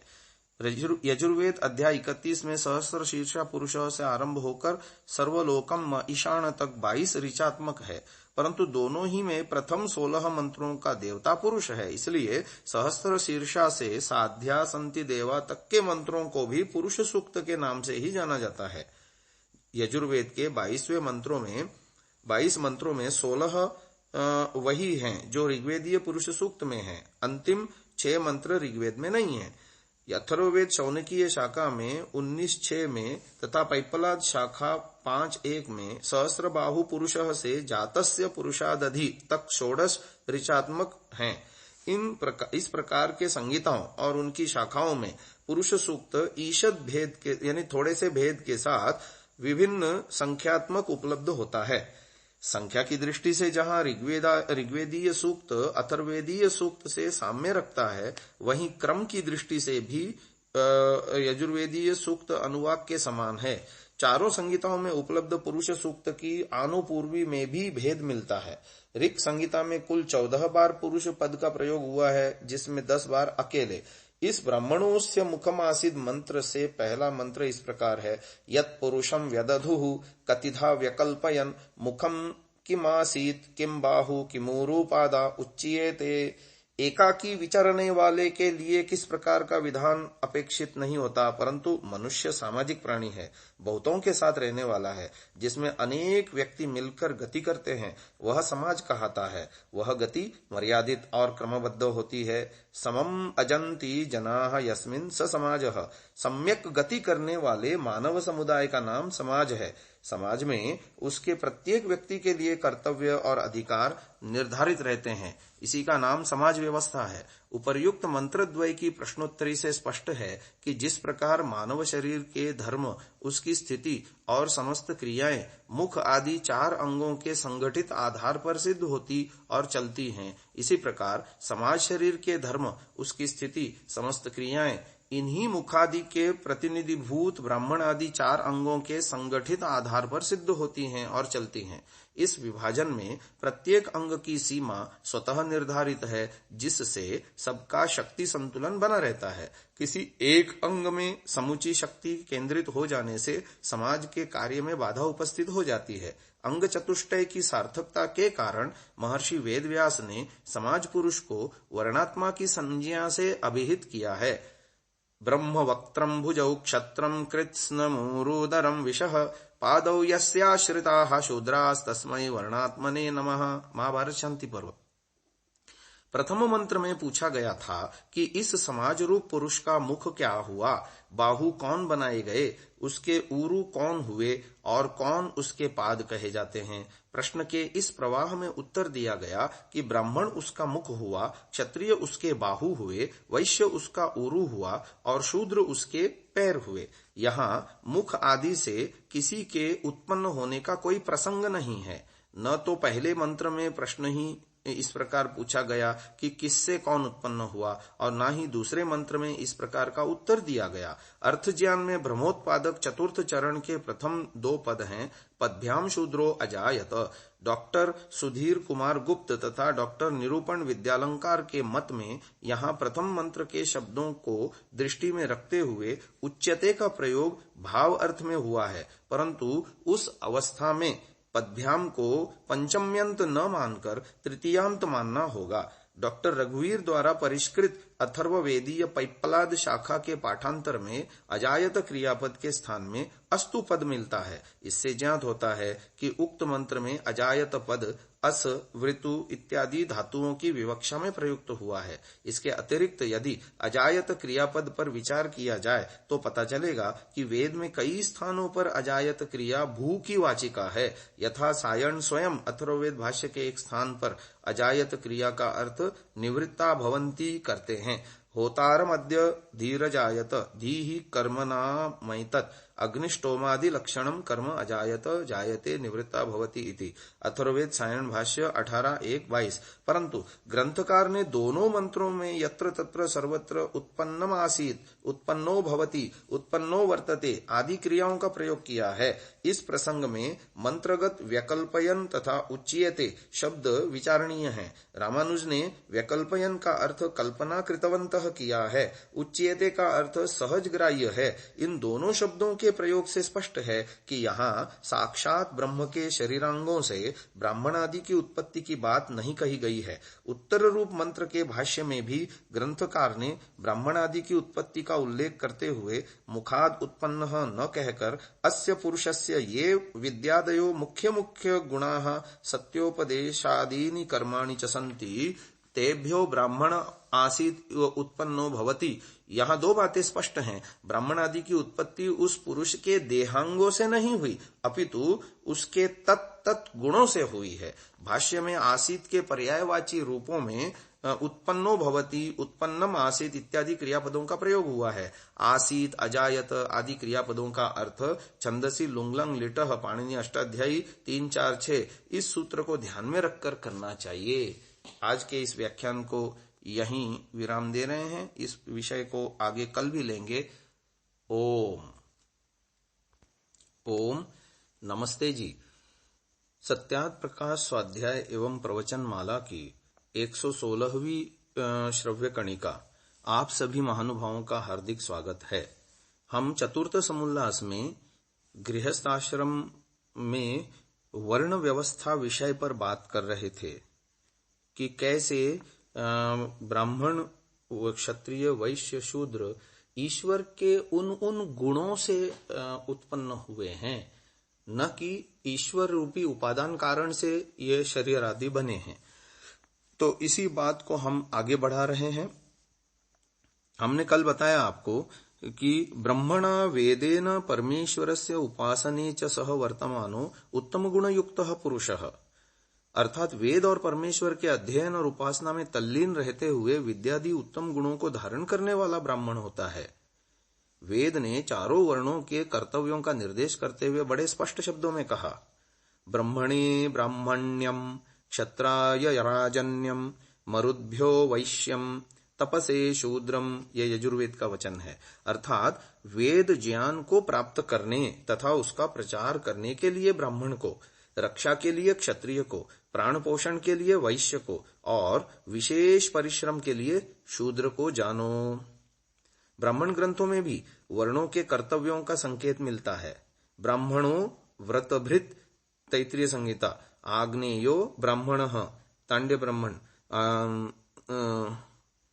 आग्नेयो ही ब्राह्मणः, गायत्रो वै ब्राह्मणः, गायत्रो वै बृहस्पतिः। क्षत्रिय, अब क्षत्रिय किसे कहते हैं? क्षणु हिंसा अर्थ वाली धातु से त प्रत्यय के योग से क्षतः शब्द की सिद्धि हुई और क्षत उपपद में त्रैंग पालन करने अर्थ में धातु से अन्येष्वपि दृश्यते ये पाणिनीय सूत्र लगाकर उह प्रत्यय पूर्व पदांत अकार लोप होकर क्षत्र शब्द बना। क्षत्र एव क्षत्रिय, स्वार्थ में इयह होने से क्षत्रिय अथवा क्षत्रस्य अपत्यमिति क्षत्रिय। क्षदति रक्षति जनान स क्षत्रियः, जो लोगों की रक्षा करता है वह क्षत्रिय है। ब्राह्मण ग्रंथों में क्षत्रम राजन्यः, ऐत्रेय 3-4-8-2, क्षत्रस्य वा एतद रूपम यद राजन्यः, ये शतपथ ब्राह्मण में 13-1-5-3, क्षत्रिय क्षत्र का ही एक रूप है जो प्रजा का रक्षक होता है। अब आते हैं वैश्य।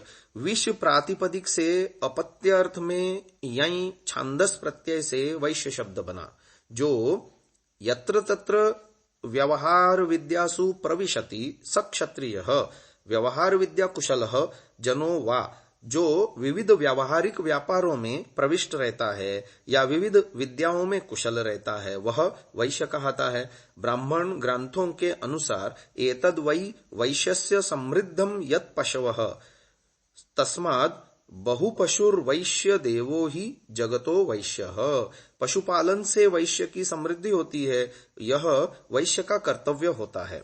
अब आते हैं शूद्र।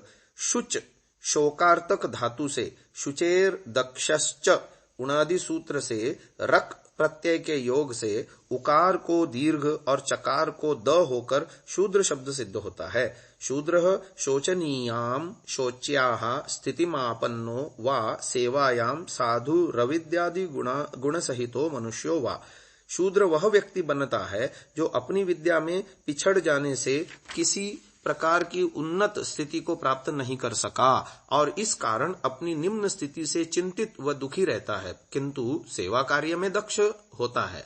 ब्राह्मण ग्रंथों में भी यही भाव मिलता है। असतो वा एष संभूतो यत् शूद्रः, असतः अविद्यातः, अज्ञान के कारण जिसकी निम्न स्थिति रहती है और जो केवल सेवा कार्य ही कर सकता है वह शूद्र है। द्विज प्रयत्न पूर्वक बनाए जाते हैं, शूद्र बनाया नहीं जाता। द्विज बनने से जो रह जाता है वह शूद्र कहता है। शूद्र को न पढ़ने पर एक जाति कहा जाता है। मनुस्मृति में अनेक स्थलों में ऐसे वर्णन उपलब्ध हैं जिनसे यह स्पष्टतः सिद्ध होता है कि मनु वर्ण व्यवस्था का निर्धारण गुणकर्म स्वभाव से मानते हैं, जन्म से नहीं। किसी बालक के माता पिता उसे अपने या अन्य किसी वर्ण में दीक्षित करा सकते हैं, किंतु अंततः वर्ण का निश्चय शैक्षिक काल की समाप्ति यानी शिक्षा की समाप्ति पर उसके गुणकर्म स्वभाव संस्कार और योग्यता, विद्या से अर्जित योग्यता आदि के आधार पर आचार्य करता है।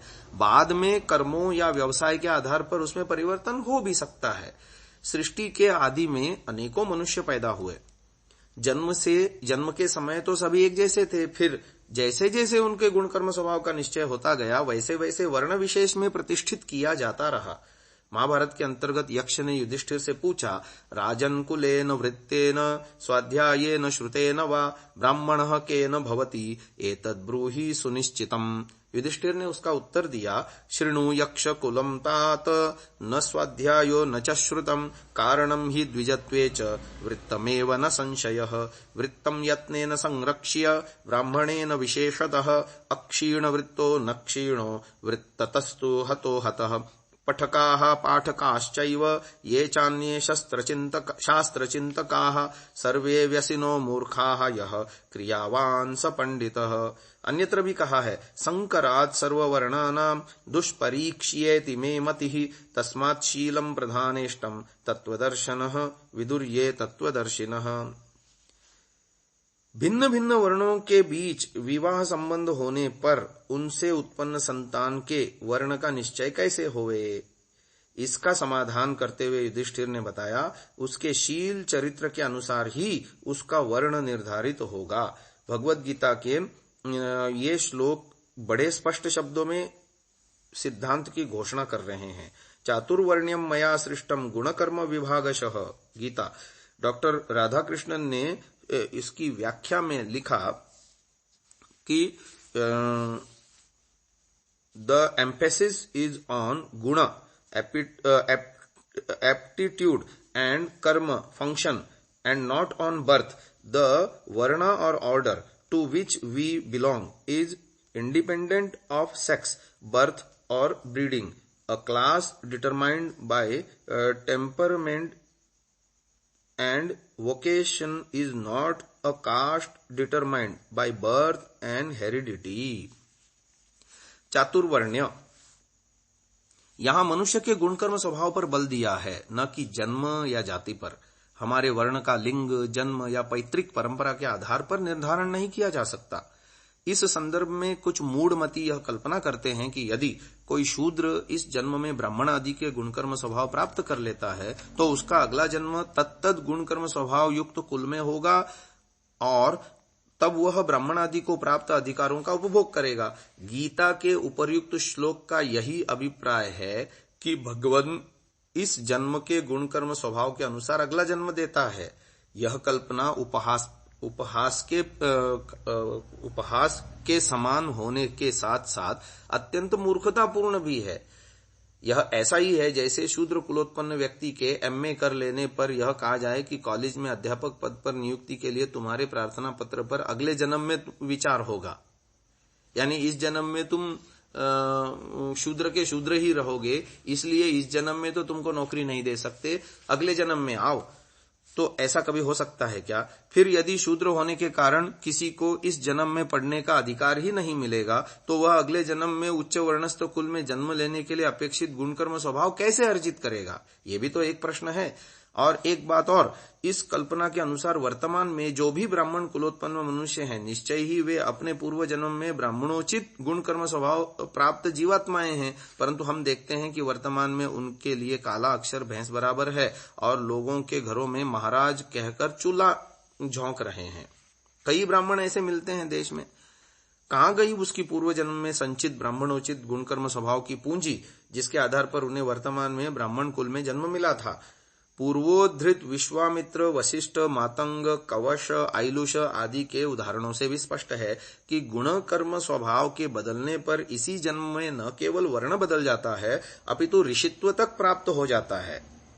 अब ब्राह्मण की पहचान क्या है? महाभारतकार बताते हैं, सत्यम दानम अथाद्रोह आनृशंस्यम त्रपा घृणा तपश्च दृश्यते यत्र स ब्राह्मण इति स्मृतः शूद्रे चैतद् भवेल्यक्ष्यं द्विजे तच्च न विद्यते न वै शूद्रो भवेत् शूद्रो ब्राह्मणो न च ब्राह्मणः।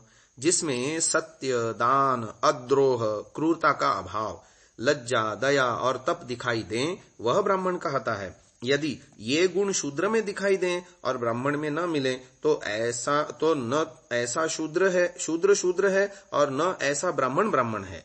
कितनी स्पष्ट घोषणा की है वर्ण व्यवस्था के गुण कर्म स्वभाव आश्रित होने की। आज की इस चर्चा को यही विराम देते हैं। ओम नमस्ते जी। 117वीं श्रव्य कणिका सत्यार्थ प्रकाश स्वाध्याय एवं प्रवचन माला आप सभी धर्म प्रेमी महानुभावों का हार्दिक स्वागत है। सत्यार्थ प्रकाश के चतुर्थ समुल्लास में गृहस्थाश्रम विषय है, जिसके अंतर्गत वर्ण व्यवस्था पर हम चर्चा कर रहे थे कि ब्राह्मण जो है, ब्राह्मण, क्षत्रिय, वैश्य, शूद्र चारों वर्ण गुण कर्म स्वभाव के आधार से होते हैं, न कि जन्म के। इस विषय में हमने कई सारे प्रमाण आपको गत श्रव्य कणिका में दिए। अब इस विषय को थोड़ा सा आगे और बढ़ाते हुए फिर अगला विषय हम लेंगे कि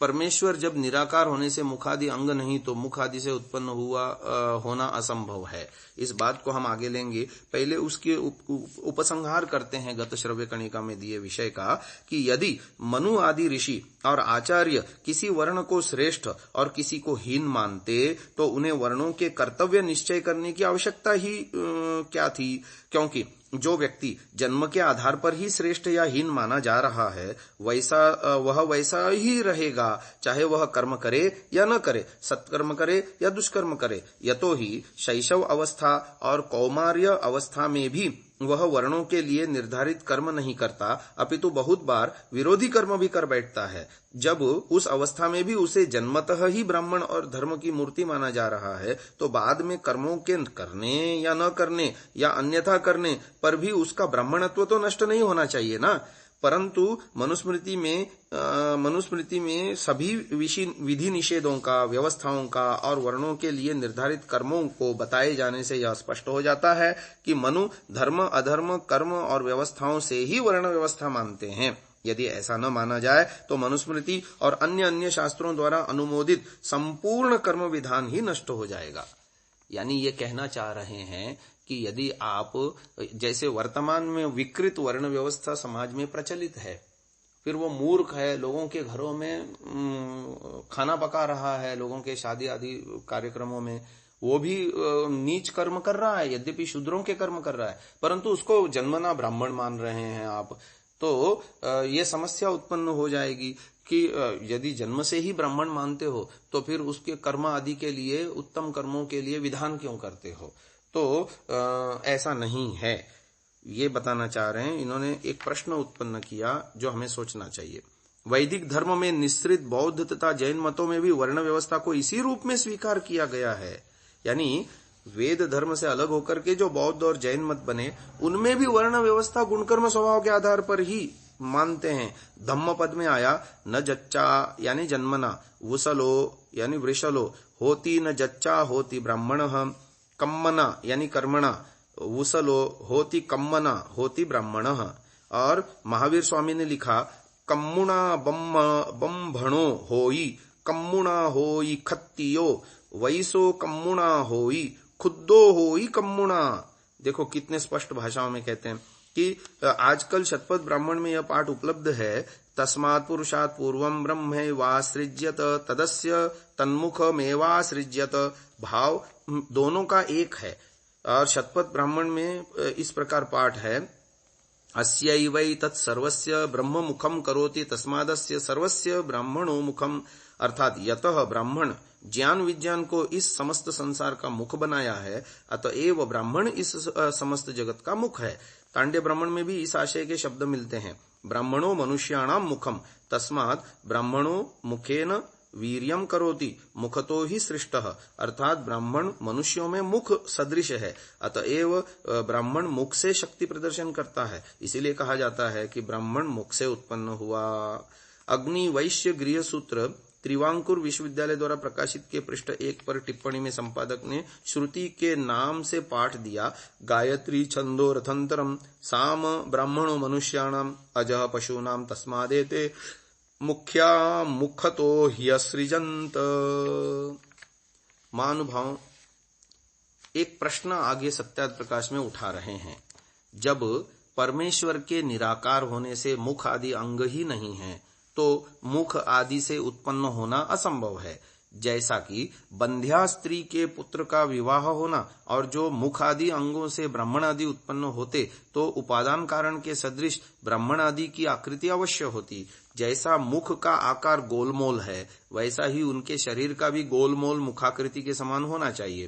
क्षत्रियों के शरीर भुजा के सदृश और वैश्यों के ऊरु पेट के सदृश और शूद्रों के शरीर पग के समान आकार वाले होने चाहिए, किंतु ऐसा नहीं होता। कितनी सुंदर बात कही है कि यदि तुम शब्दशः उस ऋचा का ब्राह्मणों से मुखमासीत बाहु राजन्य कृत अर्थ ले रहे हो, तो फिर ईश्वर को भी आपने साकार मान लिया। एक दोष ये आ गया। दूसरा दोष, साकार मान ही लिया और उसके उन अंगों से ब्राह्मण आदि बने ऐसा मानते हो, तो जैसे मुख का आकार गोल गोल है, बाहु का आकार लंबे लंबे है सिलेंडर जैसे, और पेट का आकार अलग तरह का है और पैरों का आकार अलग तरह का है, तो इसके अनुसार उन वर्णस्थ मनुष्यों के शरीर भी वैसे वैसे होने चाहिए थे। और जो कोई तुमसे प्रश्न करेगा कि जो मुखादि से उत्पन्न हुए थे उनकी ब्राह्मण आदि संज्ञा हो, परंतु तुम्हारी नहीं। जैसे क्योंकि जैसे और सब लोग गर्भाशय से उत्पन्न होते हैं, वैसे तुम भी होते हो। यानी तुम्हारी कोई प्रसव प्रक्रिया अलग से नहीं है। जब आदमी का जन्म होता है तो किसी का मुख से, किसी का हाथ से, किसी का पैर से नहीं होता, सबकी गर्भाशय से ही, गर्भ से ही उत्पत्ति होती है। तो मुखादि से उत्पन्न न होकर ब्राह्मणादि संज्ञा का अभिमान करते हो, तो तुमसे कुछ भी उत्तर न बन पड़ेगा। इसलिए तुम्हारा यह कहना व्यर्थ है। जो हमने अर्थ किया वही सच्चा है।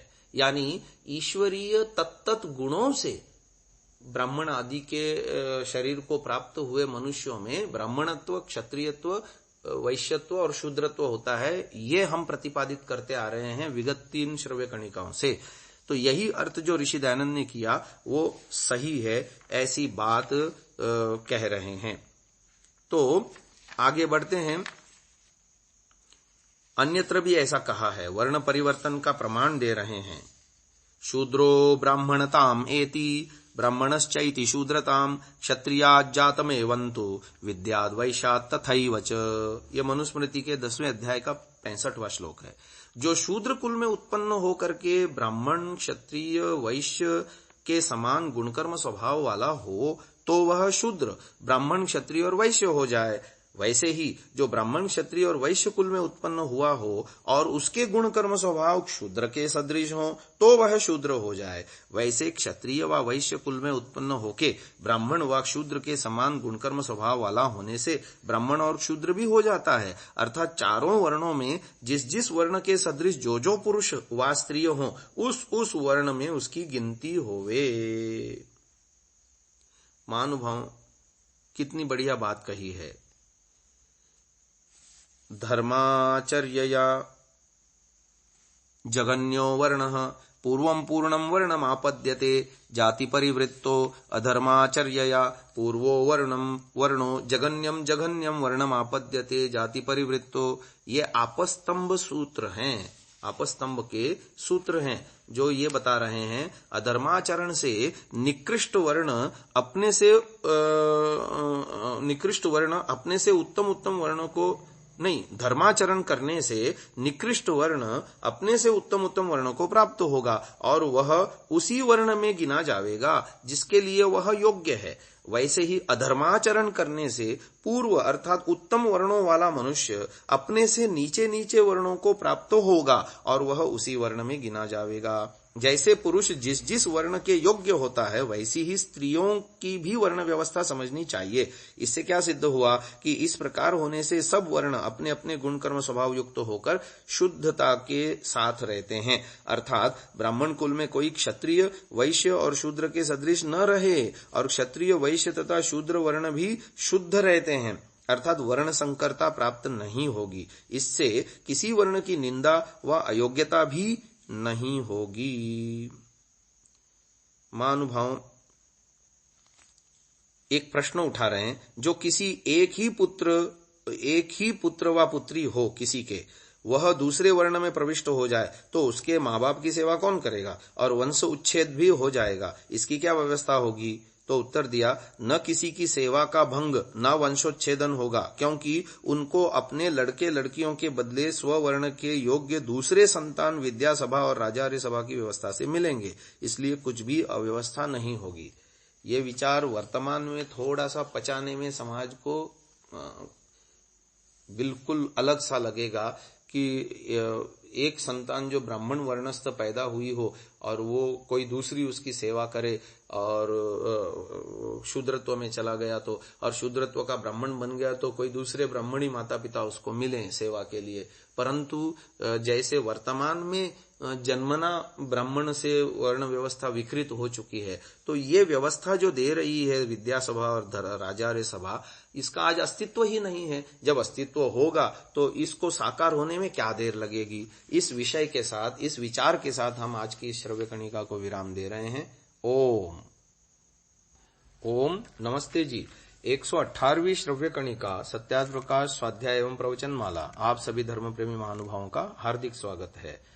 चतुर्थ समुल्लास जिसके अंतर्गत गृहस्थाश्रम विषय आया है, उसमें हम वर्ण व्यवस्था की चर्चा आपके समक्ष कर रहे हैं, जिसमें शूद्र ब्राह्मण हो सकता है और ब्राह्मण अपनी योग्यता अर्जित न करके शूद्रत्व को प्राप्त हो सकता है। इस विषय में हमने गत श्रव्य कणिका में आपको प्रमाण दिए थे सत्यार्थ प्रकाश में महर्षि दयानंद जी द्वारा उद्धृत।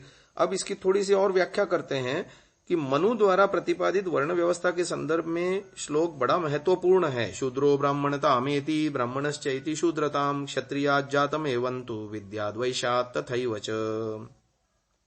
इस श्लोक के अनुसार श्रेष्ठ अश्रेष्ठ कर्मों के आधार पर शूद्र बन सकता है। ब्राह्मण शूद्र हो जाता है, अर्थात ब्राह्मणोचित गुण कर्मों के अनुरूप कोई ब्राह्मण हो तो वही ब्राह्मण कहलाएगा, और यदि कोई ब्राह्मण क्षत्रिय वैश्य और शूद्र के गुणों वाला हो तो वह क्रमशः क्षत्रिय वैश्य और शूद्र हो जाएगा। इसी प्रकार शूद्र कुलोत्पन्न भी यदि मूर्ख है तो वह मूर्ख ही बना रहेगा, किंतु यदि वह ब्राह्मण आदि के अपेक्षित गुणों को धारण कर लेता है तो वह यथायोग्य ब्राह्मण क्षत्रिय या वैश्य बन जाता है। हम लोक में भी देखते हैं जन्म से कोई डॉक्टर, इंजीनियर, वकील नहीं होता, या मूर्खों के घर में भी डॉक्टर, इंजीनियर, वकील बन सकते हैं। ठीक वैसी ही यह भी व्यवस्था है वर्णों की। यह व्यवस्था न मानने के कारण, जन्मना मानने के कारण आज समाज विकृत है और लोग मनुस्मृति जलाते हैं और न जाने क्या क्या करते हैं।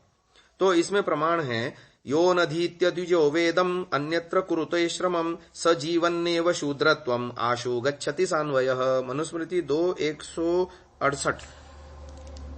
न तिष्ठति तु यः पूर्वाम् नोपास्ते यश्च पश्चिमाम् स शूद्रवद् बहिष्कार्यः सर्वस्माद् द्विजकर्मणः चतुर्वेदोऽपि दुर्वृत्तः स शूद्रादतिरिच्यते योऽग्निहोत्र परोदान्तः स ब्राह्मण इति स्मृतः यस्य कायगतं ब्रह्म मद्येनाप्लायते सकृत् तस्य व्यपैति ब्राह्मण्यं शूद्रत्वं च स गच्छति।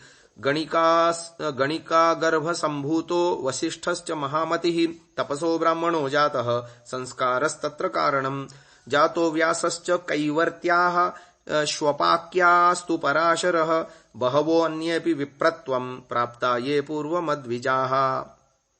नियत आयु तक उपवीत न होने पर द्विज बनने की इच्छा रखने वाला व्यक्ति व्रात्य संज्ञक शूद्र कहता है। यह मनुस्मृति में भी दिया है और अन्यत्र में भी मनु कहते हैं, उत्तमानुत्तमान् गच्छन् हीनान् हीनांश्च वर्जयन् ब्राह्मणः श्रेष्ठतामेति प्रत्यवायेन शूद्रताम्। अर्थात उत्तम उत्तम व्यक्तियों के संबंध बढ़ाते हुए निकृष्ट व्यक्तियों से संबंध तोड़ते हुए ब्राह्मण और अधिक श्रेष्ठता को प्राप्त करता है। इसके विपरीत व्यवहार करने से वह शूद्रत्व को प्राप्त होता है। इस श्लोक में ब्राह्मण शब्द उपलक्षण के रूप में प्राप्त हुआ। ये बात क्षत्रिय, वैश्य आदि के भी लिए माननी योग्य है। ग्रंथकार के जीवन की घटना इस प्रकार है। एक दिन पंडित गंगा प्रसाद जी ने स्वामी जी के चरणों में निवेदन किया, यानी स्वामी दयानंद जी के चरणों में निवेदन किया, महाराज मैंने बहुत ही बड़ी संख्या को जनेऊ धारण कराए हैं। स्वामी जी ने उसके इस कार्य की आशीर्वाद सही स्तुति करते हुए कहा कि यज्ञोपवीत देते ही जाते हो या किसी के उतरवाते भी हो। उसने विनय की, हे भगवान, जनेऊ कभी उतारा भी जाता है?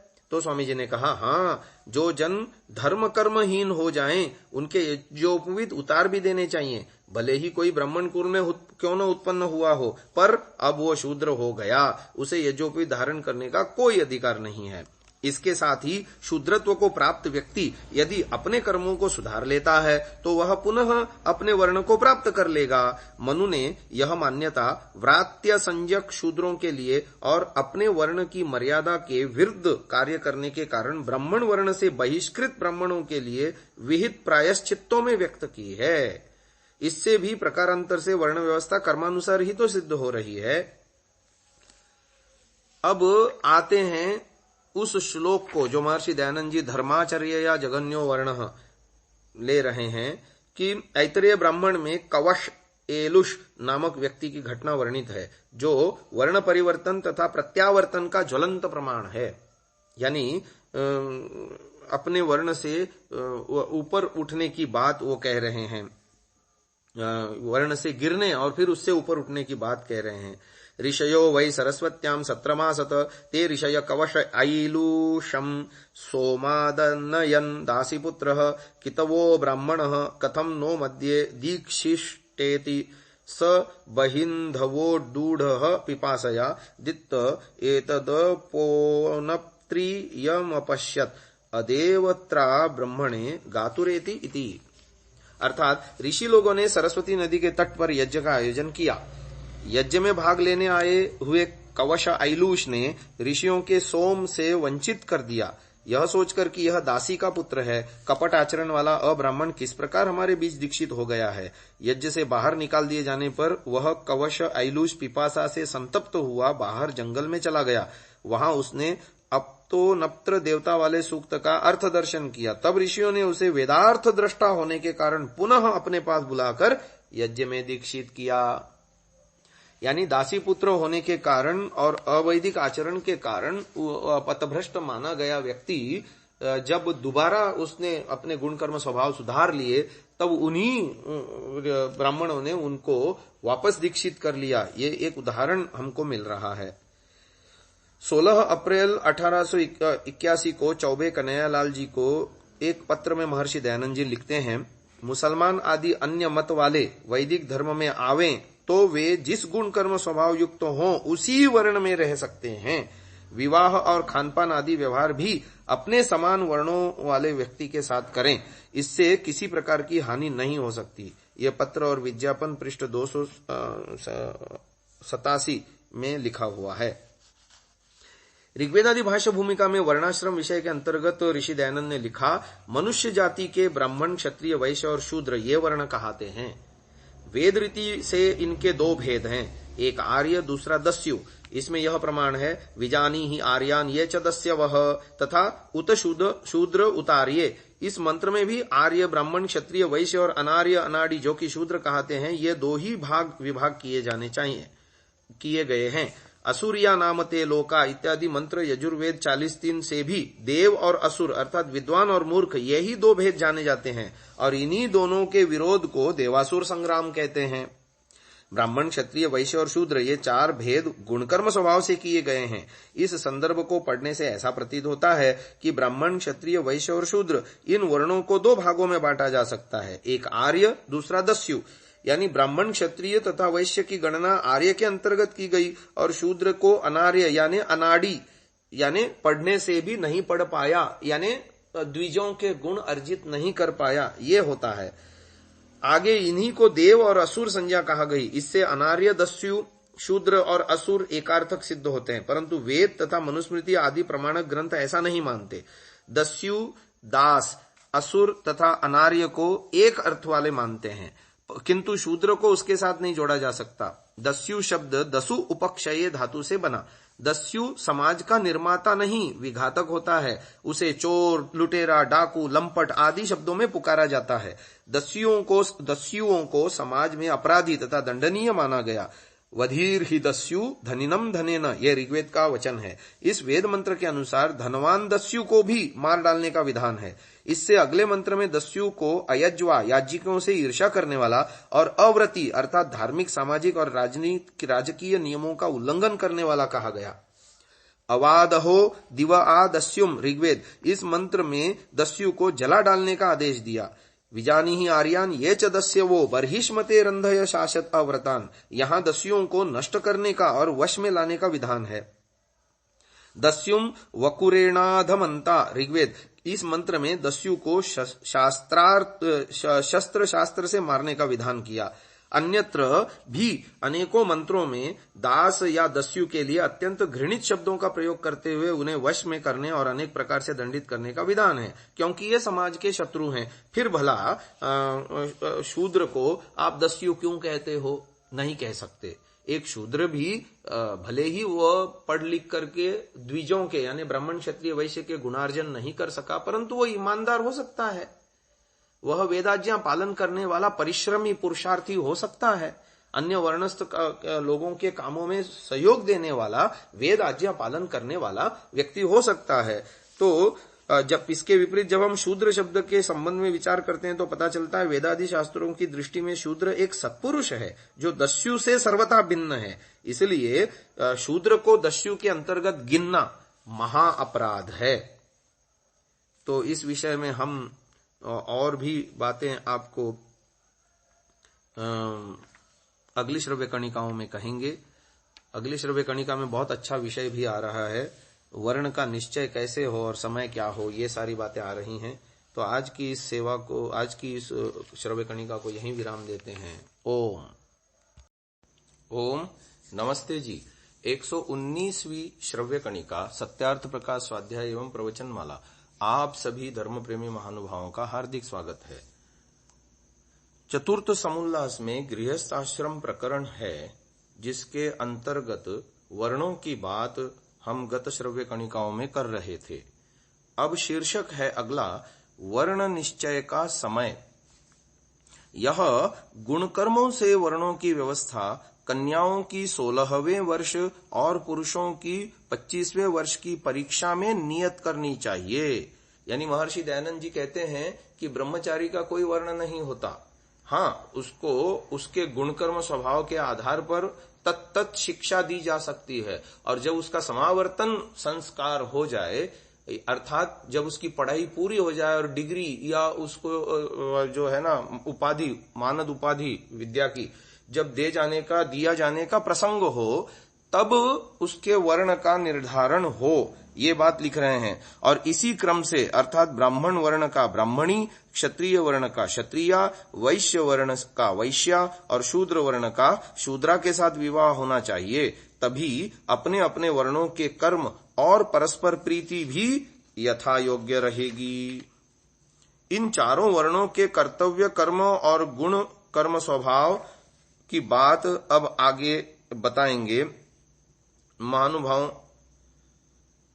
ये बहुत बड़ा ज्ञान विज्ञान है जिसकी उपेक्षा की गई और समाज में विकृतियां आ गई। वैदिक काल में कोई भी व्यक्ति विद्या से वंचित नहीं होता था और एक बहुत बड़े वर्ग को विद्या से जानबूझ करके वंचित कर दिया गया और ब्राह्मणत्व सुनिश्चित कर दिया गया जन्मना। इसके कारण से जो आम लोगों के अंदर विद्या की प्रवृत्ति, विद्या की वृद्धि और संभावना थी, वो समूल नष्ट कर दी गई। महर्षि दयानंद जी ने आकर के वो सारे रास्ते खोल दिए और कहा कि वैदिक व्यवस्था तो ये है, शूद्रो ब्राह्मणताम एति ब्राह्मणश्चैति शूद्रताम। एक शूद्र वर्णस्थ बच्चा भी पढ़ लिख करके जैसे इंजीनियर बन सकता है, डॉक्टर बन सकता है, आईएएस आईपीएस बन सकता है आज की तारीख में, ऐसे ही पढ़ लिख करके उस योग्यता को प्राप्त करके अपने से उच्च वर्ण में स्थित हो सकता है और फिर उस वर्णस्थ स्त्री से आगे चल करके विवाह भी कर सकता है। ऐसे स्त्रियों के लिए भी है। तो कहने का तात्पर्य यह है कि ये कितनी बड़ी व्यवस्था उन्होंने दी हमें। तो अब ब्राह्मण के गुण कर्म स्वभाव बता रहे हैं। अध्यापनम अध्ययनम यजनम याजनम तथा दानम प्रतिग्रहश्चैव ब्राह्मणा नाम कल्पयत। ये मनुस्मृति का श्लोक है और इसके साथ साथ गीता का भी एक श्लोक दिया है। शमो दमस्तपः शौचम क्षान्तिरार्जवमेव च ज्ञानम विज्ञानम आस्तिक्यम ब्रह्म कर्म स्वभावजम। ये भगवत गीता का श्लोक है। तो इसका अर्थ लिखते हैं, ब्राह्मण के पढ़ना पढ़ाना, यज्ञ करना कराना, दान देना लेना, ये 6 कर्म हैं। परंतु प्रतिग्रह प्रत्यवरः, ये मनुस्मृति के 10वें अध्याय के एक श्लोक की सूक्ति है। अर्थात प्रतिग्रह यानी लेना नीच कर्म है। अब आगे गीता का श्लोक का अर्थ बता रहे हैं। शम माने मन से बुरे काम की इच्छा भी न करनी और उसको अधर्म में कभी प्रवृत्त न होने देना। दम यानी श्रोत्र और चक्षु आदि इंद्रियों को अन्याय आचरण से रोककर धर्म में ही चलाना। तप यानी सदा ब्रह्मचारी जितेंद्रिय होके धर्मानुष्ठान करना। अब शौच को थोड़ा सा और विस्तार से कह रहे हैं। मनुस्मृति का ही श्लोक दे रहे हैं। अद्भिर्गात्राणि शुद्ध्यन्ति मनः सत्ये न शुद्ध्यति विद्या तपोभ्याम भूतात्मा बुद्धिर्ज्ञाने न शुद्ध्यति। जल से बाहर के अंग शुद्ध होते हैं, सत्य के आचरण से मन शुद्ध होता है, विद्या और धर्मानुष्ठान से जीवात्मा की परिशुद्धि होती है और ज्ञान से बुद्धि पवित्र होती है। तो आगे इसकी व्याख्या में लिखते हैं, भीतर के राग द्वेष आदि दोष बाहर के मलों को दूर कर शुद्ध रहना। यानी बाहर हम स्नान करते हैं, वस्त्र धोते हैं, अपने जैसे जहां जिस स्थान पर रहते हैं उसकी सफाई करते हैं, झाड़ू पोछा लगाते हैं। तो इस प्रकार से बाहर की शुद्धि और राग द्वेष आदि को छोड़ने से संध्या, साधना, आत्मगवेषणा, स्वाध्याय, चिंतन मनन, ये सब करने से अंदर की शुद्धि की बात कह रहे हैं। अर्थात सत्य असत्य के विवेक पूर्वक सत्य का ग्रहण, असत्य का परित्याग करने से निश्चय ही आत्मा पवित्र होता है। अर्थात निंदा स्तुति, सुख दुख, शीत उष्ण, क्षुधा त्रिषा, क्षुधा माने भूख, त्रिषा माने प्यास, भूख प्यास, हानि लाभ, मान अपमान आदि में हर्ष शोक छोड़ करके धर्म में दृढ़ निश्चय रहना, यह है तप। फिर आता है आर्जव। आर्जव माने कोमलता, निरभिमानता, सरलता, सरल स्वभाव रखना, कुटिलता आदि दोषों को छोड़ देना। फिर आता है ज्ञान। सब वेदादि शास्त्रों को सांगोपांग पढ़ने पढ़ाने का सामर्थ्य, फिर आता है विवेक, सत्य का निर्णय, जो वस्तु जैसी हो उसको वैसी ही, यानी जड़ को जड़, चेतन को चेतन जानना और मानना। फिर आता है विज्ञान, पृथ्वी से लेकर के परमेश्वर पर्यंत पदार्थों का विशेषता से जानकर यथायोग्य उपकार लेना। फिर आता है आस्तिक्य, कभी वेद, ईश्वर, मुक्ति, पूर्व पर जन्म, धर्म, विद्या, सत्संग, माता पिता, आचार्य और अतिथियों की सेवा को न छोड़ना। इसका मतलब ये जितनी बातें कहीं, जो वेद को नहीं मानता, वेद को नहीं पढ़ता, वेद के ऊपर आचरण नहीं करता, वो नास्तिक है। और जो मुक्ति के विषय में बिल्कुल जिसके कोई विचार नहीं है, मुक्ति के लिए कोई प्रयत्न नहीं करता, वो नास्तिक। जो पूर्व जन्म को नहीं मानता, आने वाले पर जन्म को नहीं मानता, अर्थात ईश्वर की कर्म फल व्यवस्था को नहीं स्वीकारता, वो है नास्तिक। धर्म का आचरण नहीं करता, विद्या के लिए पुरुषार्थ नहीं करता, सत्संग नहीं करता, माता पिता, गुरु, आचार्य, अतिथि आदि की सेवा नहीं करता, वो है नास्तिक। क्योंकि ये सब काम ईश्वर ने वेद में कहे हैं, और जो इनका अनुष्ठान नहीं करता वो है नास्तिक। तो आगे आता है, ये 15 कर्म और गुण ब्राह्मण वर्णस्थ मनुष्यों में अवश्य होने चाहिए। अर्थात ये जो बातें अब तक कही मैंने, ये बातें यदि कोई धारण कर ले, फिर चाहे वो शूद्र कुल में ही क्यों न उत्पन्न हुआ हो, वह ब्राह्मण कहलाएगा। जन्म से कोई ब्राह्मण नहीं होता। इन कर्मों को करने से, इन आचरणों को धारण करने से, उन गुणों को अपने जीवन में भरने से व्यक्ति ब्राह्मण होता है। ये बात कहना चाह रहे हैं। आगे क्षत्रिय की बात आ रही है। प्रजानां रक्षणं दानम् इज्याध्ययनमेव च विषयेष्वप्रसक्तिश्च क्षत्रियस्य समासतः। ये मनुस्मृति का श्लोक था। आगे गीता का श्लोक दे रहे हैं। शौर्यं तेजो धृतिर्दाक्ष्यम् युद्धे चाप्यपलायनम् दानमीश्वर भावश्च क्षात्रम कर्म स्वभावजम्। कहते हैं मनुस्मृति के श्लोक का अर्थ, प्रजा अर्थात न्याय से प्रजा की रक्षा, अर्थात पक्षपात छोड़कर श्रेष्ठों का सत्कार और दुष्टों का तिरस्कार करना, सब प्रकार से सबका पालन करना। दान अर्थात धर्म विद्या की प्रवृत्ति और सुपात्रों की सेवा में धनादि पदार्थों को व्यय करना। इज्या अर्थात अग्निहोत्रादि यज्ञ करना। अध्ययन अर्थात वेदादि शास्त्रों का पढ़ना। और विषयेष्व अप्रसक्ति, यानी विषयों में न फंसकर जितेंद्रिय रहकर सदा शरीर और आत्मा से बलवान रहना। ये तो मनुस्मृति के अर्थ हो गए क्षत्रिय के विषय में गुण कर्म स्वभाव। अब गीता में दिए हुए श्लोक का अर्थ कर रहे हैं। शौर्य अर्थात सैकड़ों सहस्त्रों से भी युद्ध करने में अकेले को भी भय न होना।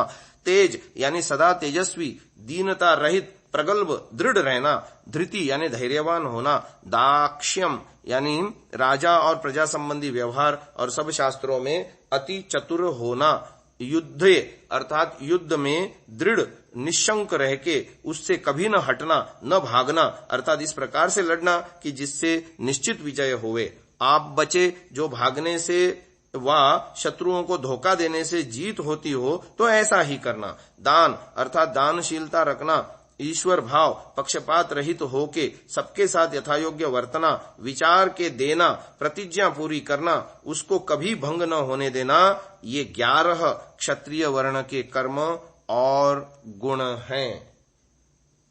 महानुभाव, इसके विषय में आगे वैश्य और शूद्र की चर्चा आने वाली है। अगली श्रव्य कणिका में इसका विचार करते हैं। अभी के लिए इसको यहीं विराम दे रहे हैं।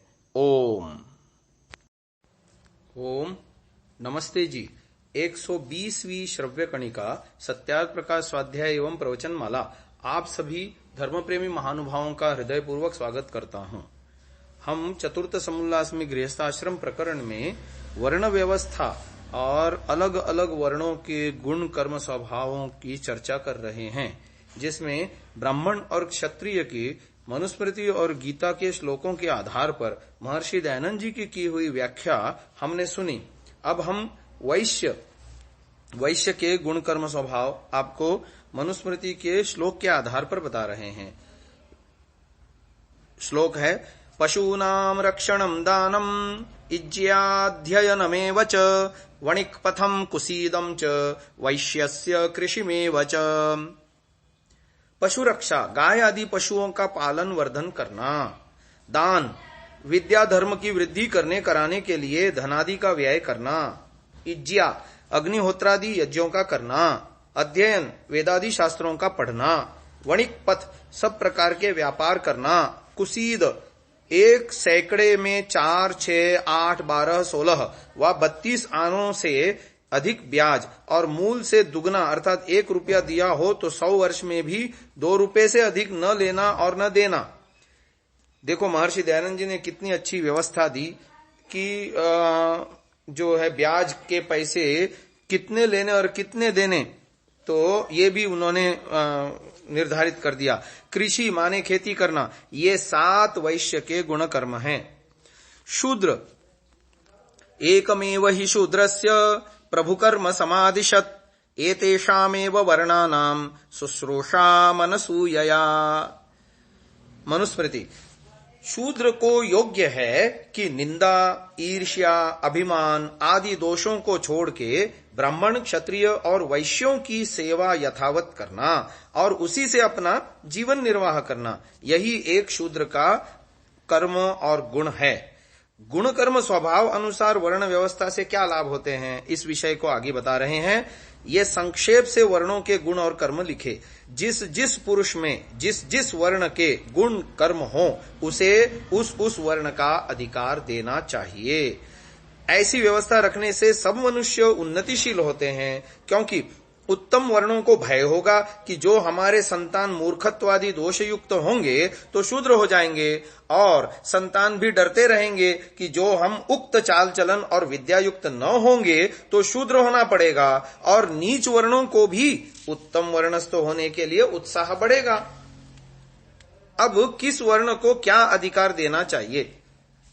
विद्या और धर्म के प्रचार का अधिकार ब्राह्मण को देना है, क्योंकि वे पूर्ण विद्यावान और धार्मिक होने से उस काम को यथायोग्य कर सकते हैं। क्षत्रियों को राज्य के अधिकार देने से कभी राज्य की हानि व विघ्न नहीं होता।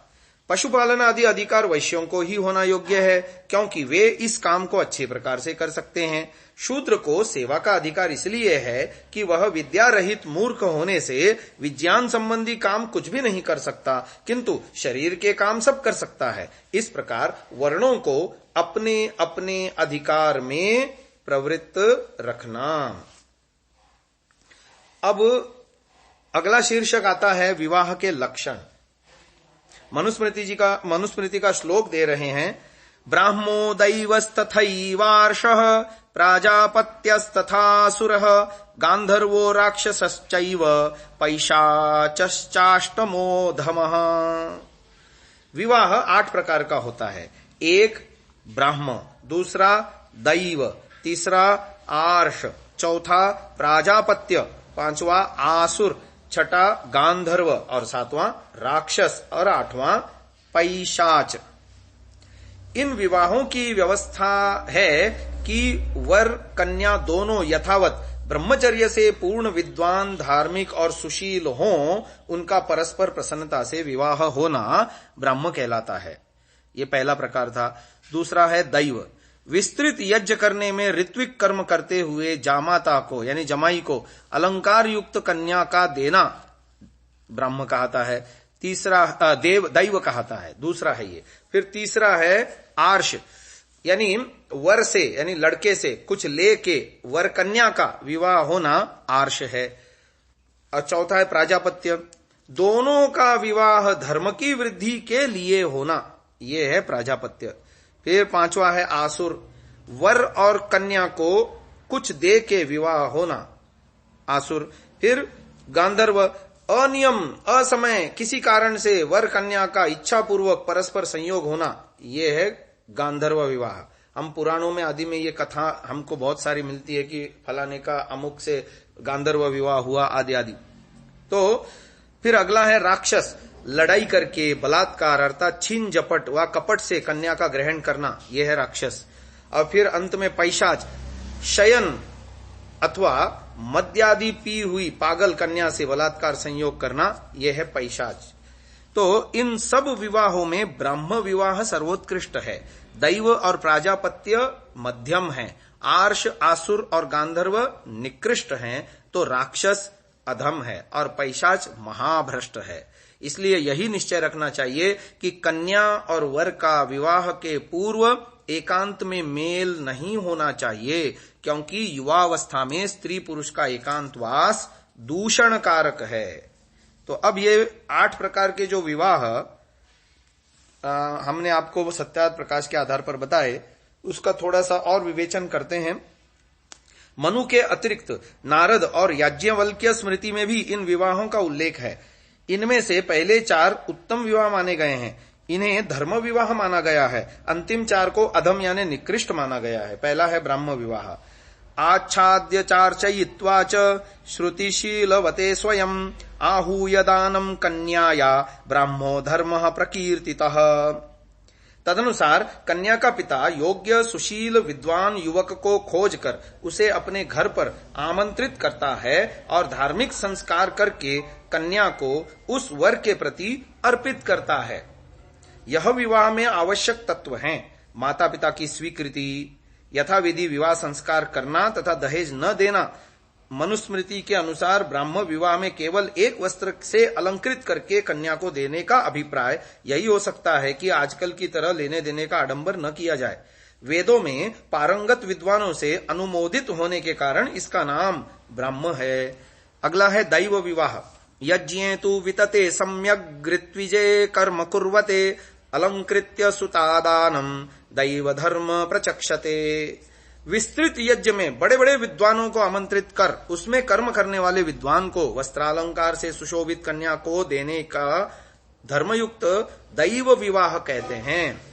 श्री अलतेकर का कहना है कि प्राचीन काल में गृहस्थ लोग समय समय पर बड़े बड़े यज्ञ करवाया करते थे। इन अवसरों पर अनेक पुरोहित यज्ञ करवाने के लिए आमंत्रित किए जाते थे। संभव है कि यज्ञ कराने वाले यजमान को इन पुरोहितों में से कोई युवक पसंद आ जाता हो और वह अपनी लड़की का उससे विवाह कर देता हो, क्योंकि ऐसा विवाह देवताओं की पूजा के अवसर पर होता था, इसीलिए इसका नाम दैव विवाह हुआ करता था।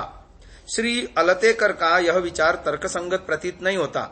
यद्यपि प्रचलित टीकाओं के अनुसार ऋत्विक शब्द का प्रसिद्ध अर्थ यज्ञ कराने वाला ब्राह्मण विद्वान ग्रहण करके उसी को कन्यादान करना दैव विवाह बतलाया है, तथापि यह अर्थ मनुवचन के विरुद्ध तो है ही, प्रसंगानुकूल भी नहीं है। इससे दैव विवाह के उद्देश्य से आयोजित यज्ञ में यज्ञीय क्रियाओं को संपन्न करने वाले ब्राह्मणों तक सीमित हो जाता है, परंतु मनु ने ऐसा कोई विधान नहीं किया है कि दैव विवाह केवल कर्मकांडी ब्राह्मणों तक में सीमित रहता हो।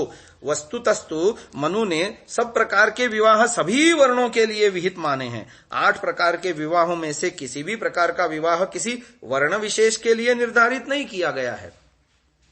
दैव सात्विक वृत्ति के विद्वान को कहते हैं। देवत्वम सात्विका यान्ति मनुस्मृति का वचन है। तदनुसार एक विद्वान पुरुष का किसी विदुषी स्त्री से विवाह दैव विवाह है। ऋत्विक शब्द सामान्यतः यज्ञ कराने वाले विद्वान ब्राह्मण के लिए प्रयुक्त होता है। निरुक्त में ऋत्विक की एक व्युत्पत्ति यह भी है, ऋतुयाजी भवती इति वा।